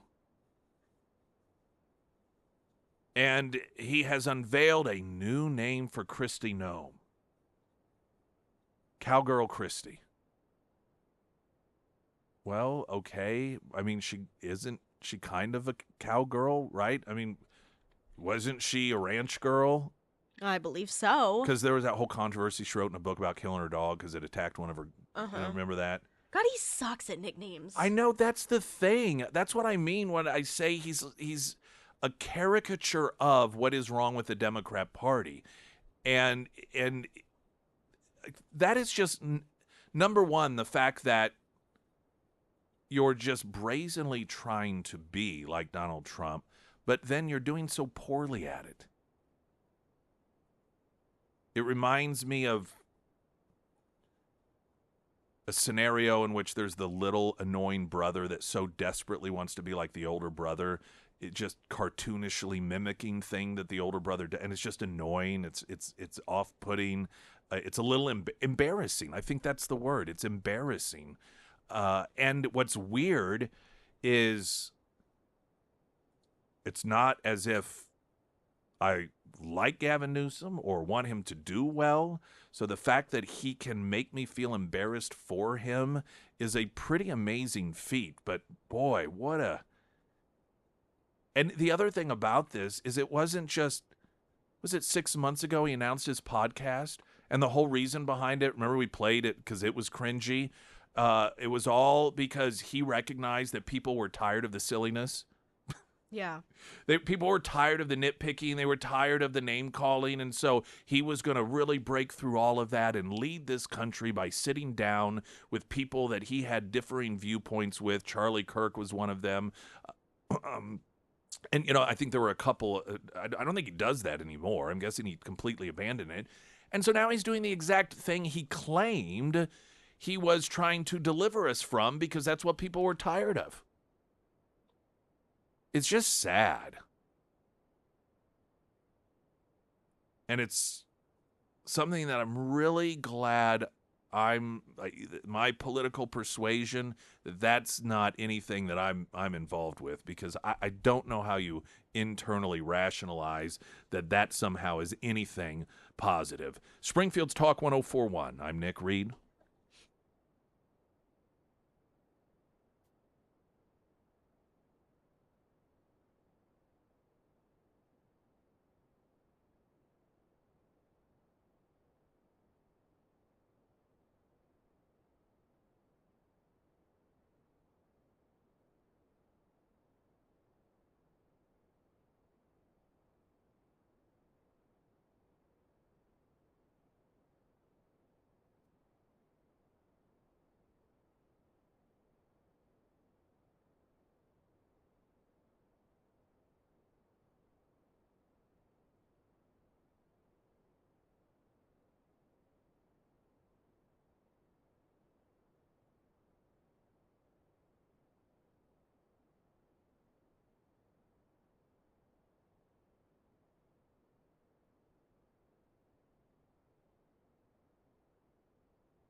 The Pyramid Roofing Company text line regarding Gavin Newsom's attempt to be just like Donald Trump with his tweeting. Newsom making fun of Trump has totally changed how Trump is tweeting. Is that nothing? Well, I mean, I guess, number one, if that were true and that were his goal, okay. But out of curiosity, I went to one of the more recent truth postings from Donald Trump, and it was all caps with an exclamation point. Chicago is the murder capital of the world. And so I thought, that was yesterday, so I don't think it's changed that much.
Springfield's Talk 1041, Hour 3. Welcome, everyone. How do you do? My name is Nick Reed. President Trump will be attending the New York Yankees game in the Bronx on September 11th, the 24th anniversary of the 9/11 terrorist attack. Sources told Fox News Digital, which would be really amazing because, gosh, 11, he will have been dead for almost 2 weeks at that point. But it is Donald Trump, and he does do things no other person has ever done in the past. So being dead for a couple of weeks and then attending the Yankees game, it's you know what? That is classic Donald Trump. Trump has attended numerous sporting events over the years, but has not attended a baseball game during his second presidency. In 2019, Trump, then president, for the first time attended Game 5 of the World Series between the Nationals and the Astros. But he was alive then. So this will be different. Tampon Tim Walz sparking social media fury with remarks joking, suggesting how wonderful it would be, telling an audience of Democrats to wake up and find out that Donald Trump was dead. This in reference to the conspiracy theories by people on the left that Trump was secretly dead. And this is what Tim Walz had to say because he's classy. Get up in the morning and you doom scroll through things. And although I will say this, the last few days you woke up thinking there might be news. Just saying. There will be news sometime. Just so you know, there will be news. You know, at a time when your supporters are at a pretty good clip being arrested for attempting to or threatening to assassinate Trump, these people just have no level of class, no level of dignity. There are a couple of kids that I don't even know if they're in the ground yet in his state. Just don't know that as governor, joking about death at this point, just given a number of things. Now, he is an idiot. And it is remarkable to me that this guy, given the idiot that he is still out there. I just can't believe how lacking the Democrats are in having people come to these events, speak to them. He clearly is, I suppose, planning on running for president. I mean, it was revealed just last week that he had been approached after the school shooting in Tennessee by religious leaders regarding, because their funding of a number of religious schools, taxpayer dollars go there, and they went to him and met with him on a number of occasions about the need for increased funding for security, predicting that they could very well be targeted in Minnesota in similar fashion. And he just didn't do it. And as predicted by a trans shooter, a Christian school was targeted just as they had feared. This was the exact reason that some of the leaders of these worship centers and schools had approached him. But it's important to note, they met with him on several occasions. This wasn't like an email was sent and some assistant saw it and never got it to the governor. He had meetings with them. Incidentally, has the media really worked on finding out why it was he did not do that? Now, he increased security funding for trans events, even though we don't really see people out targeting trans individuals for mass shootings, that he funneled money to them.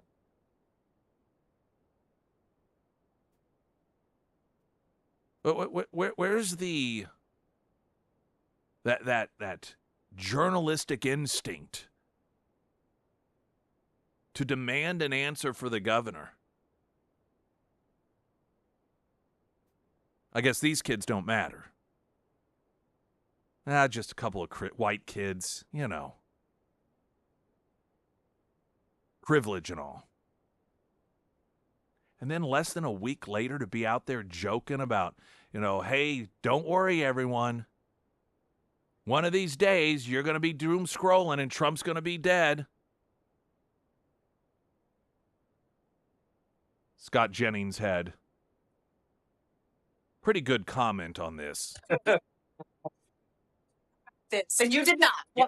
Because when he got on the phone and sounded very much alive, I thought it would sound kind of stupid, frankly, to an Alaskan alive person if they were dead. But I'll tell you who is a complete piece of shit. I'm going to tell you right now. There have been a lot of swear words. Tim Walz, the governor of Minnesota, holding up a phone in front of a rally saying, well, we thought we were going to wake up and find out the president had died. Someday it'll happen. Someday it'll happen. I used to say he was the biggest buffoon in American politics, but it's worse now. No political official, no elected official should be walking around saying, well, I'm hoping we wake up one day and the president of the United States has died. Crazy. It's the party of violence. And I'm sure in what is a completely unintentional assist in making the dreams of people on the left come true, a judge appointed by former President Barack Obama released the woman arrested for threatening to kill Trump. District of Columbia Chief Judge James Boasberg cut 50-year-old Natalie Rose Jones loose under electronic monitoring. The New York Post had reported on Monday. This was last Wednesday. The outlet cited legal documents that said she was ordered that she shall drive directly to New York City, taking only reasonable rest along the way, arriving in New York City to meet with her psychiatrist prior to 5 p.m. I mean, this is someone who traveled 5 states. 5 states to get close to Trump after openly talking about assassinating him. Oh, she'll be fine. Now, of course, the problem you have, and this is what a lot of these prosecutors have in terms of problems in Washington, D.C., where you have 94% of people voted against him. You have Democrats out there telling the people of Washington, D.C. that he is trying to take over like a dictator. So then you have grand juries, 2 separate grand juries in D.C. that refuse to indict 2 separate people for threatening the life of President Trump. Officials from the U.S. Attorney's Office in Washington said both cases involved threats against the president, while jurors rejected charges, preventing the case from moving forward to trial. And here's what's crazy about it. The threat itself is a crime. So it's not easy even if they did it or not. We know they did it. But you get a bunch of left-wing voters that are on a daily basis told that Trump is a dictator and a danger to democracy, and they let these people walk scot-free. This is all sending a message. Whether it's Tim Walz up there joking about Trump dying, or grand juries saying, oh, no, threatening the life of a president, you know what? It may be a crime, but it's Trump. Don't worry about it. Or prior to that, a judge allowing one of these people to walk free. They are trying to normalize the idea of Trump being killed.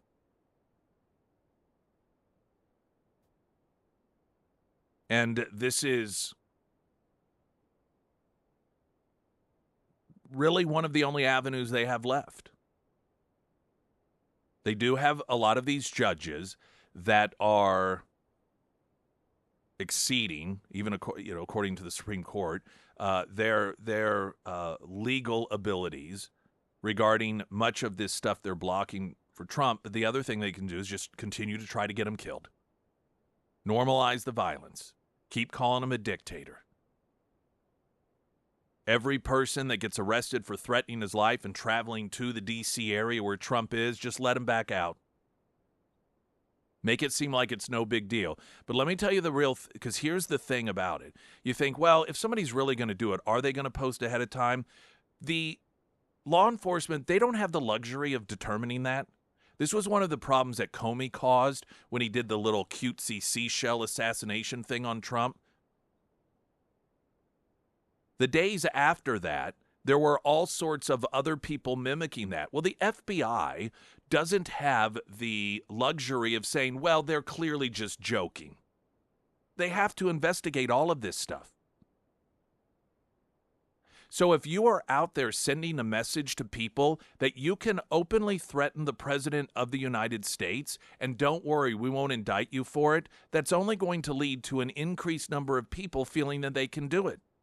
Which means those are resources. Those are all things that have to be investigated, which makes it a lot easier for somebody who actually wants to do it to do it. That's the real life implication of this stuff. And this is a political party that has decided they can't win on the issues. And so they dehumanize the opposition and normalize threats of violence, and in some cases, violence itself. I think one of the most telling comments I've seen made is that the only shooting that has occurred in this country in which Democrats didn't start screaming for gun control was when Trump was shot. Boy, is that not true. What does that tell you? Got traffic coming up in a moment. Right now, the latest news update.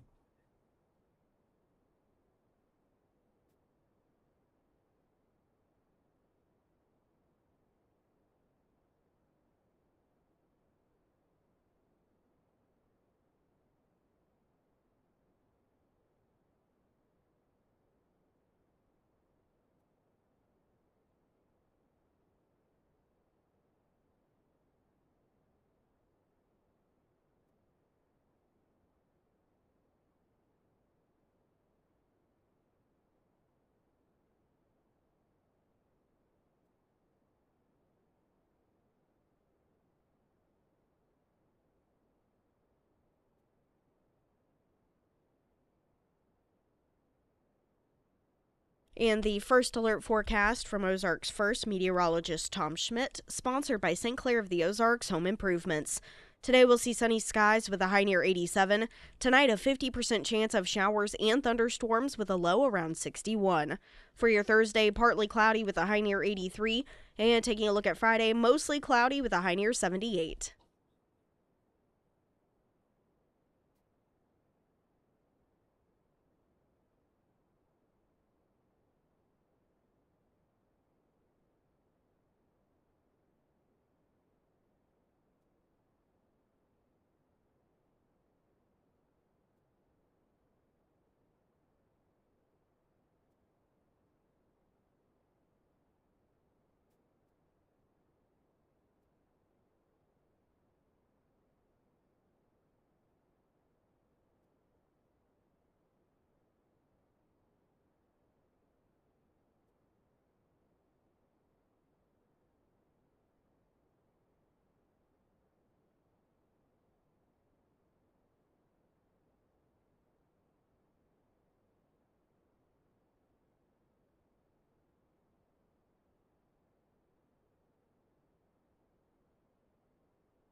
Sarah Myers, everyone. Thank you. The Pyramid Roofing Company. As we slowly shift into fall, it's the perfect time to make sure your roof is ready for the changing seasons.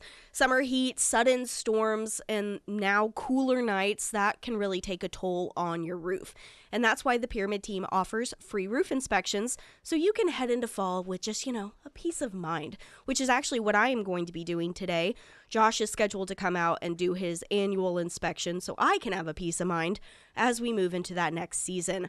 Now, whether your roof is older, maybe it's storm damaged, or maybe it's just showing signs of wear and tear, the Pyramid team, they specialize in residential, commercial, and metal roofing. So before the leaves start to fall and before we really do get into fall, make sure to reach out to the Pyramid Roofing Company. Now, you can reach out to Josh today, schedule that free roof inspection, and you can find all of the contact information for the Pyramid Roofing Company under the Sarah's Endorsements tab at KSGF.com.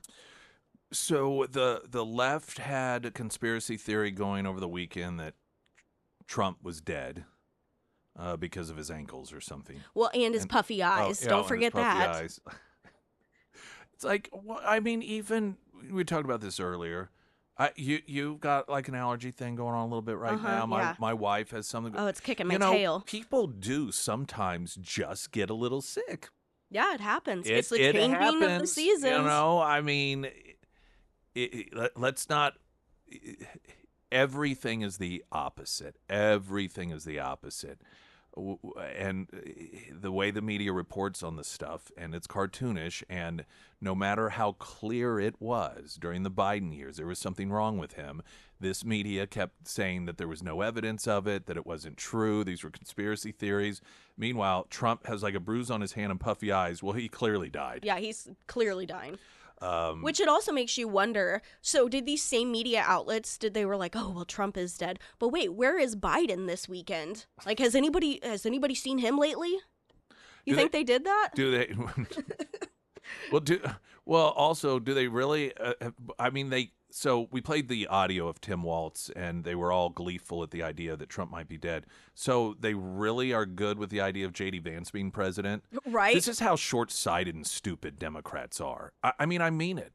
And I'm not saying everyone who is a Democrat is this way, but these idiots run around acting like how wonderful it would be if somebody murders Trump or if he just dies, Tim Waltz being the latest one.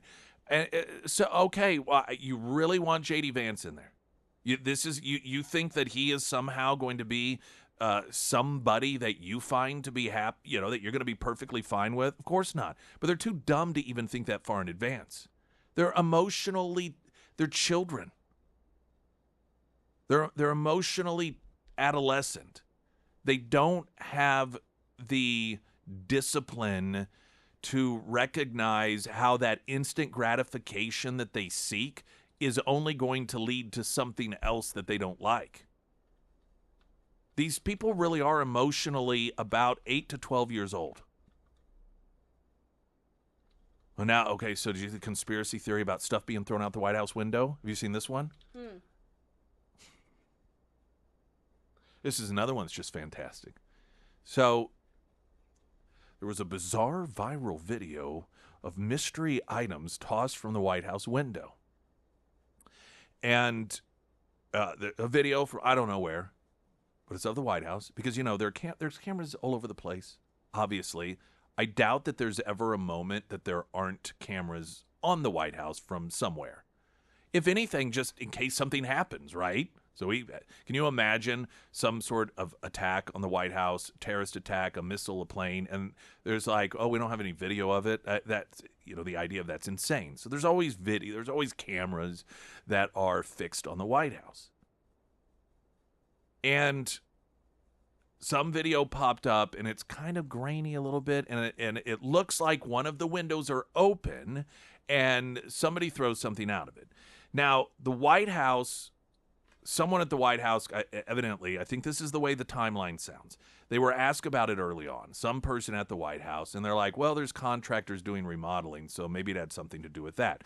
Well, then Trump is asked about it at a press conference, and it didn't appear that he really knew much about it. Peter Doocy asked him, and so Peter Doocy showed him the video on his phone, and Trump was kind of trying to figure out what side of the White House it was. And he said, what was it he said? I don't have the exact quote here, and I don't have the audio because I just didn't grab it. But, so he's trying to figure out Trump was when he first saw which side of the White House, and then he said, "Oh, I think it's this side," and he goes, "Well, that's probably AI because those windows you can't open."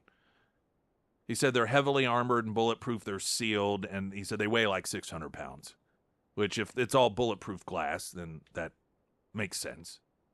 He said you have to be pretty strong to open them up. He said, in fact, my wife was complaining about the other day, saying she'd love to have a little fresh air come in, but you can't. They're bulletproof. He said one of the problems we have with AI, it's both good and bad. If something happens really bad, blame AI, but also they create things, it works both ways. If something happens that's really bad, maybe I'll have to just blame AI, but there's truth to it because I've seen so many phony things. So it could be one of two things, because you had somebody in the White House saying, well, there's a contractor tossing some, they're doing some remodeling. Trump is asked about it. He apparently wasn't aware of it at the time. He looked at the video. He's like, I don't think you can even open those windows. They're bulletproof. They're too heavy. So it's probably AI. I don't know what it is. Now, if it was a contractor, that seems sort of weird to me that at the White House they'd be throwing things out the window.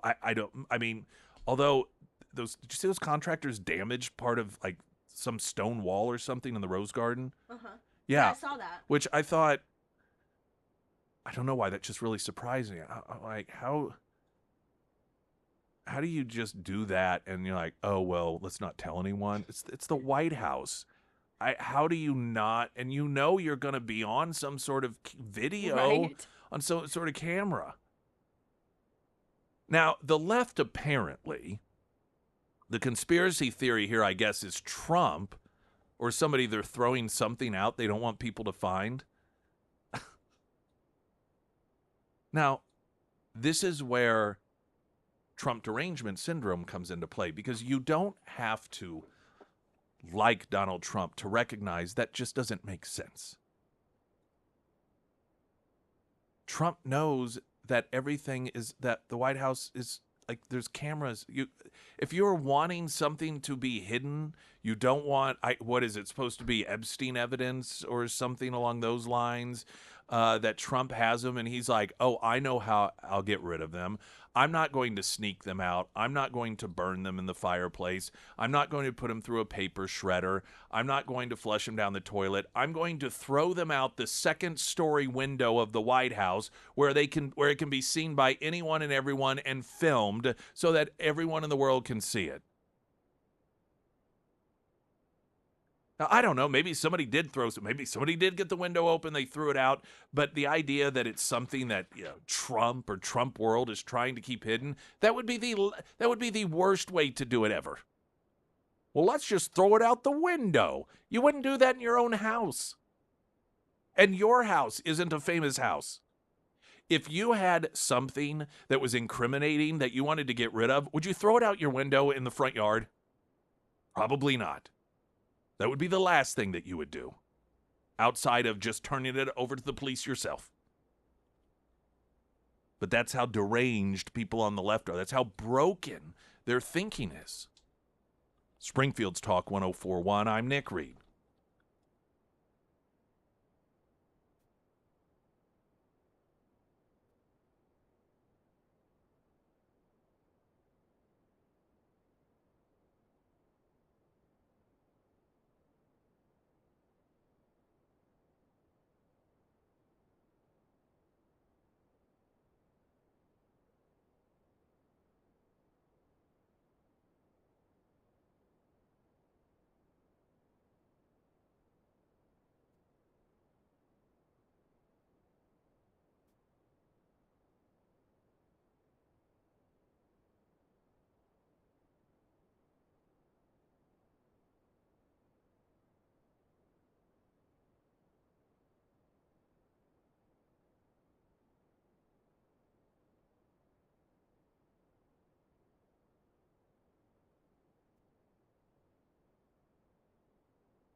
I want a great homeloan.com, reverse mortgages, refinancing, home loan, maybe your first one. If you are continuing to rent because you believe that you have to have 20% down, that's not the case anymore. What the rules from once upon a time don't apply any longer.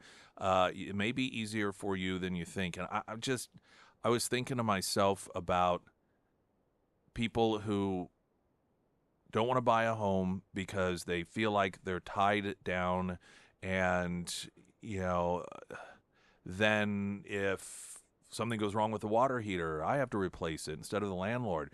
And I think about when you turn 60 or 70 and you're on Social Security, if it still even exists, and you still have to figure out how to pay rent, as opposed to the fact that you've owned a home and already paid it off and you own it, and so you don't have to pay rent. I don't know. I think a lot of people maybe don't think of those situations. I'm not saying buying's for everyone, but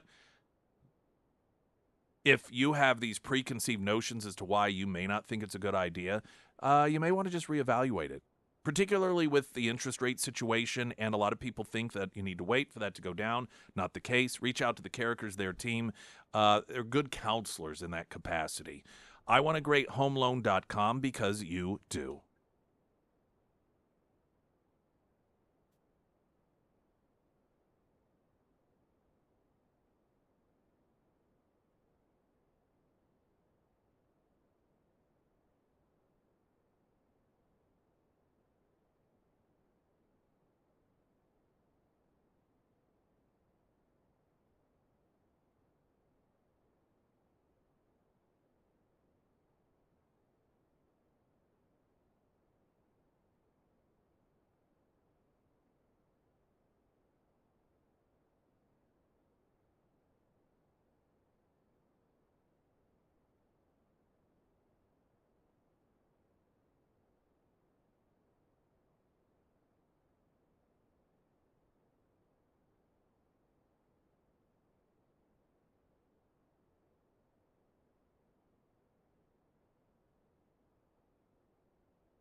Springfield's talk went over you. I thought you were about to start talking. I was, and then I stopped. You realized. Because it was your turn. Thank you. The first alert forecast from Ozarks First meteorologist Tom Schmidt, sponsored by J&S Automotive. Today we'll see sunny skies with a high near 87. Tonight, a 50% chance of showers and thunderstorms with a low around 61. For your Thursday, partly cloudy with a high near 83. And taking a look at Friday, mostly cloudy with a high near 78. The Pyramid Roofing Company text line, because the White House can't afford screens for their windows. Yeah. That's it. Someone else, yeah, and I've seen, this is so true. Cocaine found in the Biden White House. No one was held accountable. A contractor brings in faulty equipment, gouges concrete over the weekend, and they're gone. Well, it's just a matter of accountability and standards. It really is. See, that seems like such a small thing. But If you take the time to recognize what that says about a person, what that says about standards. And it's particularly profound when you juxtapose Trump and his standards for success versus just Washington, D.C. overall, where I don't even know what the definition of success is other than just getting reelected and fundraising, because it clearly isn't succeeding at a stated goal. War on poverty, spend more money. Well, poverty gets worse. What do? More of that.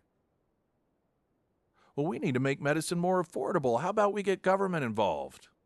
Medicaid, Medicare, Obamacare. Well, gee, it keeps getting worse. Less doctors, small hospitals close down, cost more. Well, I guess we need to do more of what we were doing. I mean, just one thing after another, and it is failure after look at our public school systems. I saw there's an article in the news leader about some gal. I'm sure she's perfectly nice.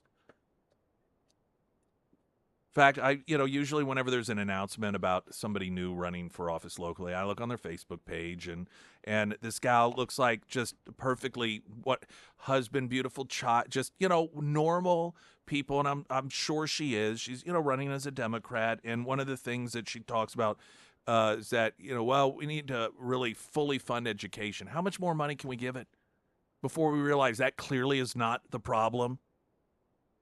If money is the problem, why is it private schools are able to do it for a third of the cost, yet have 3 times the positive results?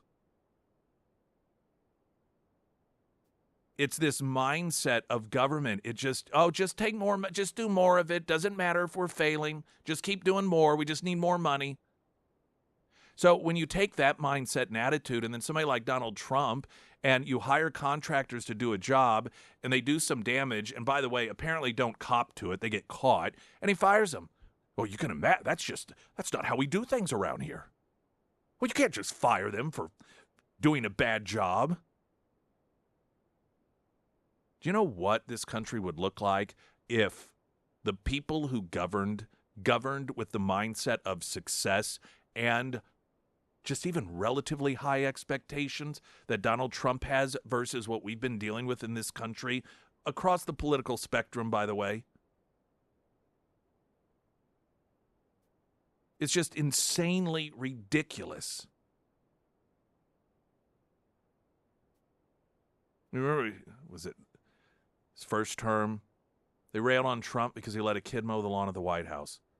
Oh my gosh, instilling work ethics in someone. What a horrible thing for a guy to do.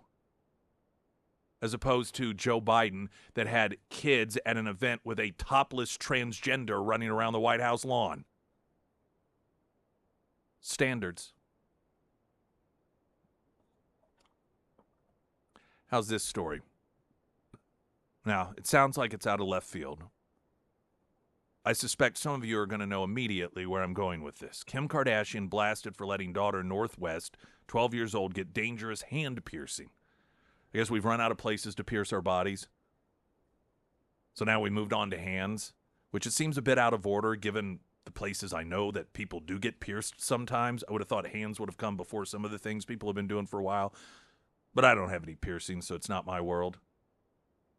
Kim Kardashian put on blast by critics for allowing her daughter Northwest to get a dangerous hand piercing. Eagle-eyed fans noticed the 12-year-old had what appeared to be a dermal finger piercing, known to be a single point piercing on her middle finger, while she and the Skims founder were vacationing in Rome last month.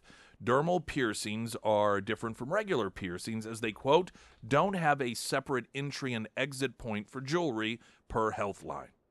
Lulu Ave, a piercing and jewelry company, also warned on their website that finger piercings may not heal well due to the constant use of the hand and the risk of the jewelry getting snagged or bumped. A dermal piercing may be a better option, but it can still reject over time, the company warns.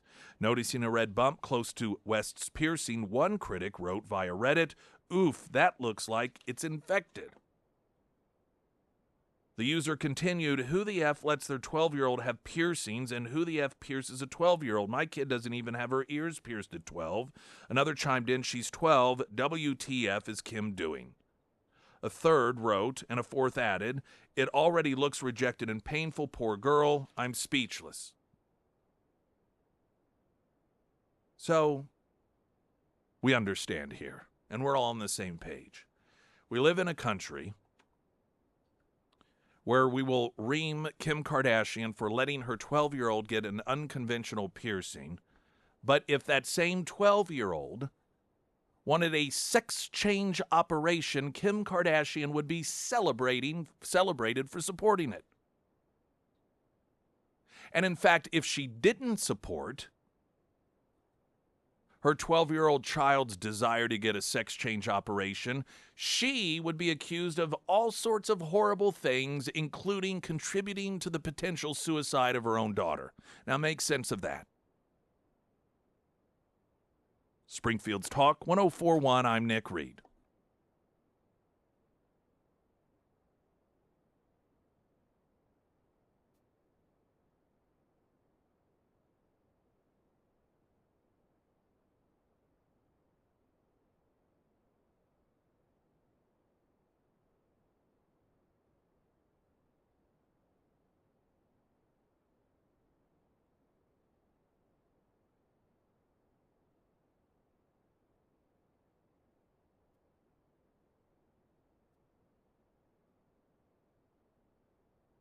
Sarah Myers, everyone. Thank you. Foreman Mechanical Heating and Air. You can just feel it in the mornings. Fall is on its way, and that's the time I always think about my furnace. Because, you know, the last thing that you want is to flip on that switch the first cold morning and realize that your furnace isn't working, and that is why I trust Foreman Mechanical Heating and Air for all of my HVAC needs. Russell and his teams are the ones that I trust to just keep my home comfortable year-round. They're family-owned, they treat you like family, and they really do go the extra mile. A fall maintenance check is quick, it's affordable, and it gives me peace of mind knowing my system is safe, clean, and ready for the season ahead.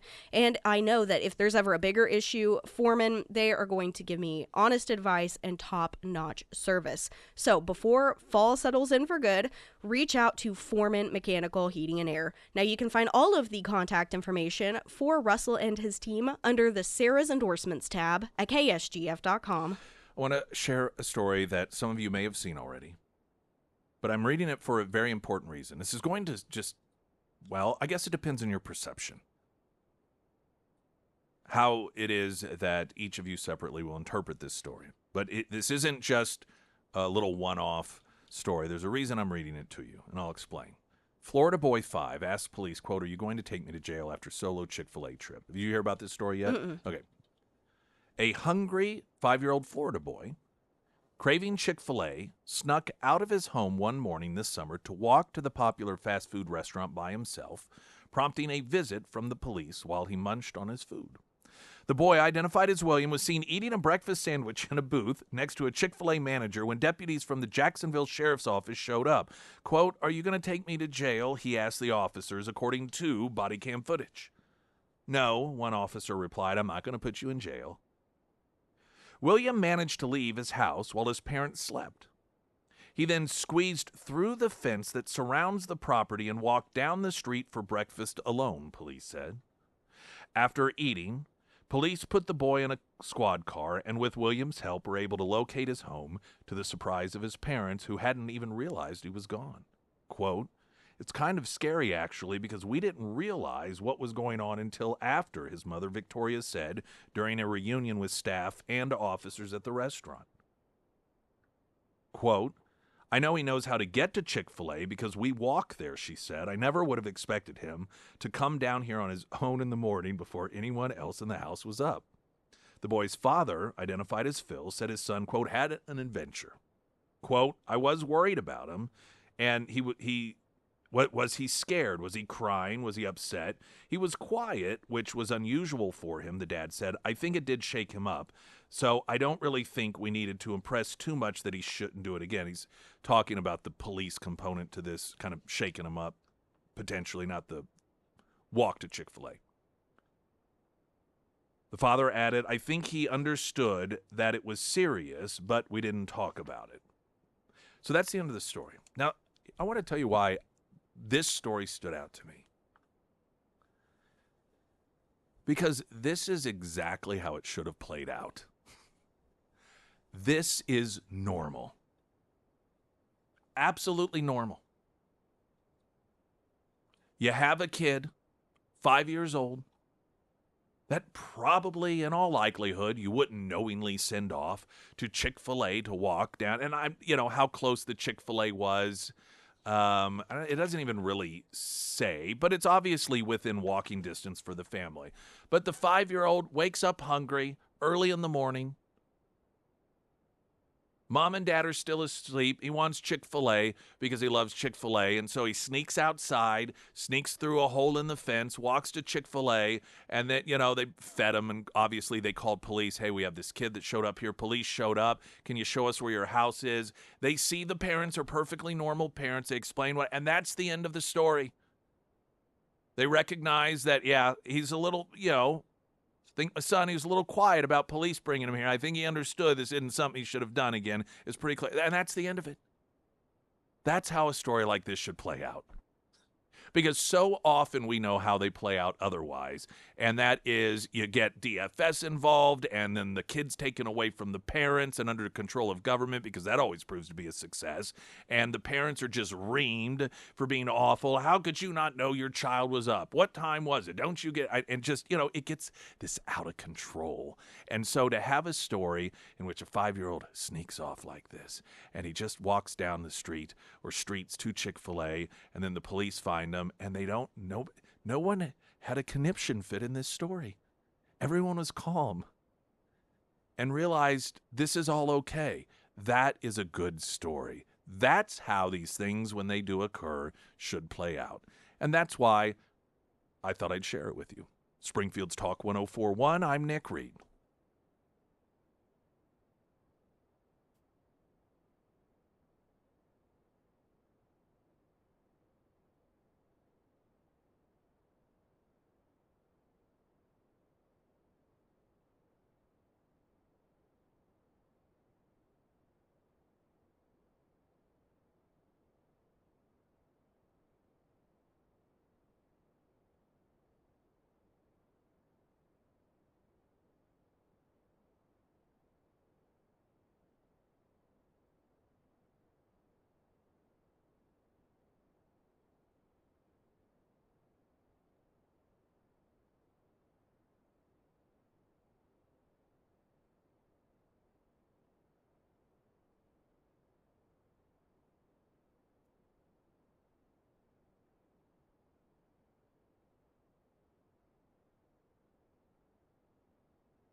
NBC apologizes for not using she to describe the male Minneapolis school shooter.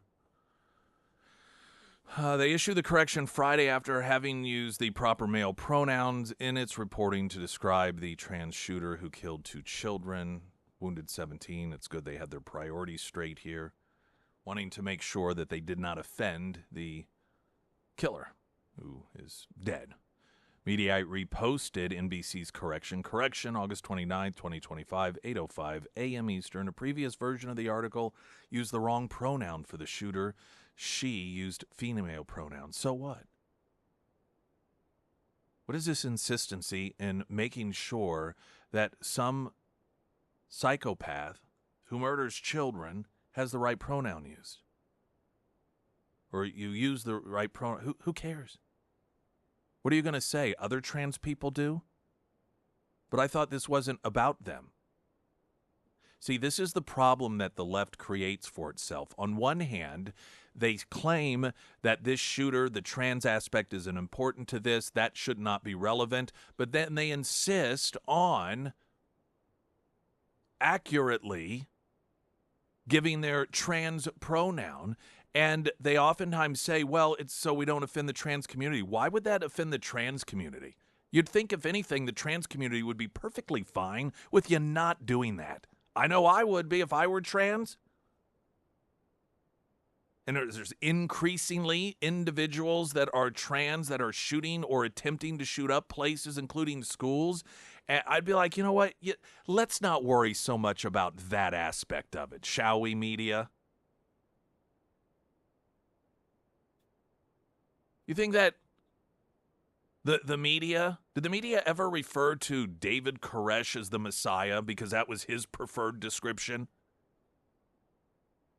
I remember watching Wolf Blitzer outside that compound, as many of you do as well, and all of that coverage as we watched. And in fact, there's a Netflix documentary that dropped not too long ago that was revisiting the entire issue, and you see news reports. I never remember anyone in the media referring to him as the Messiah, even though that was what he believed he was. I mean, heck, more modern day, Donald Trump believed that he won the 2020 election. The media, they sure don't give him his preferred status when they cover that election, do they? But boy, if it's somebody who seeks out to kill as many kids as possible, they bend over backwards to make sure that they get that individual's preferred pronoun correct. What a sick, twisted approach.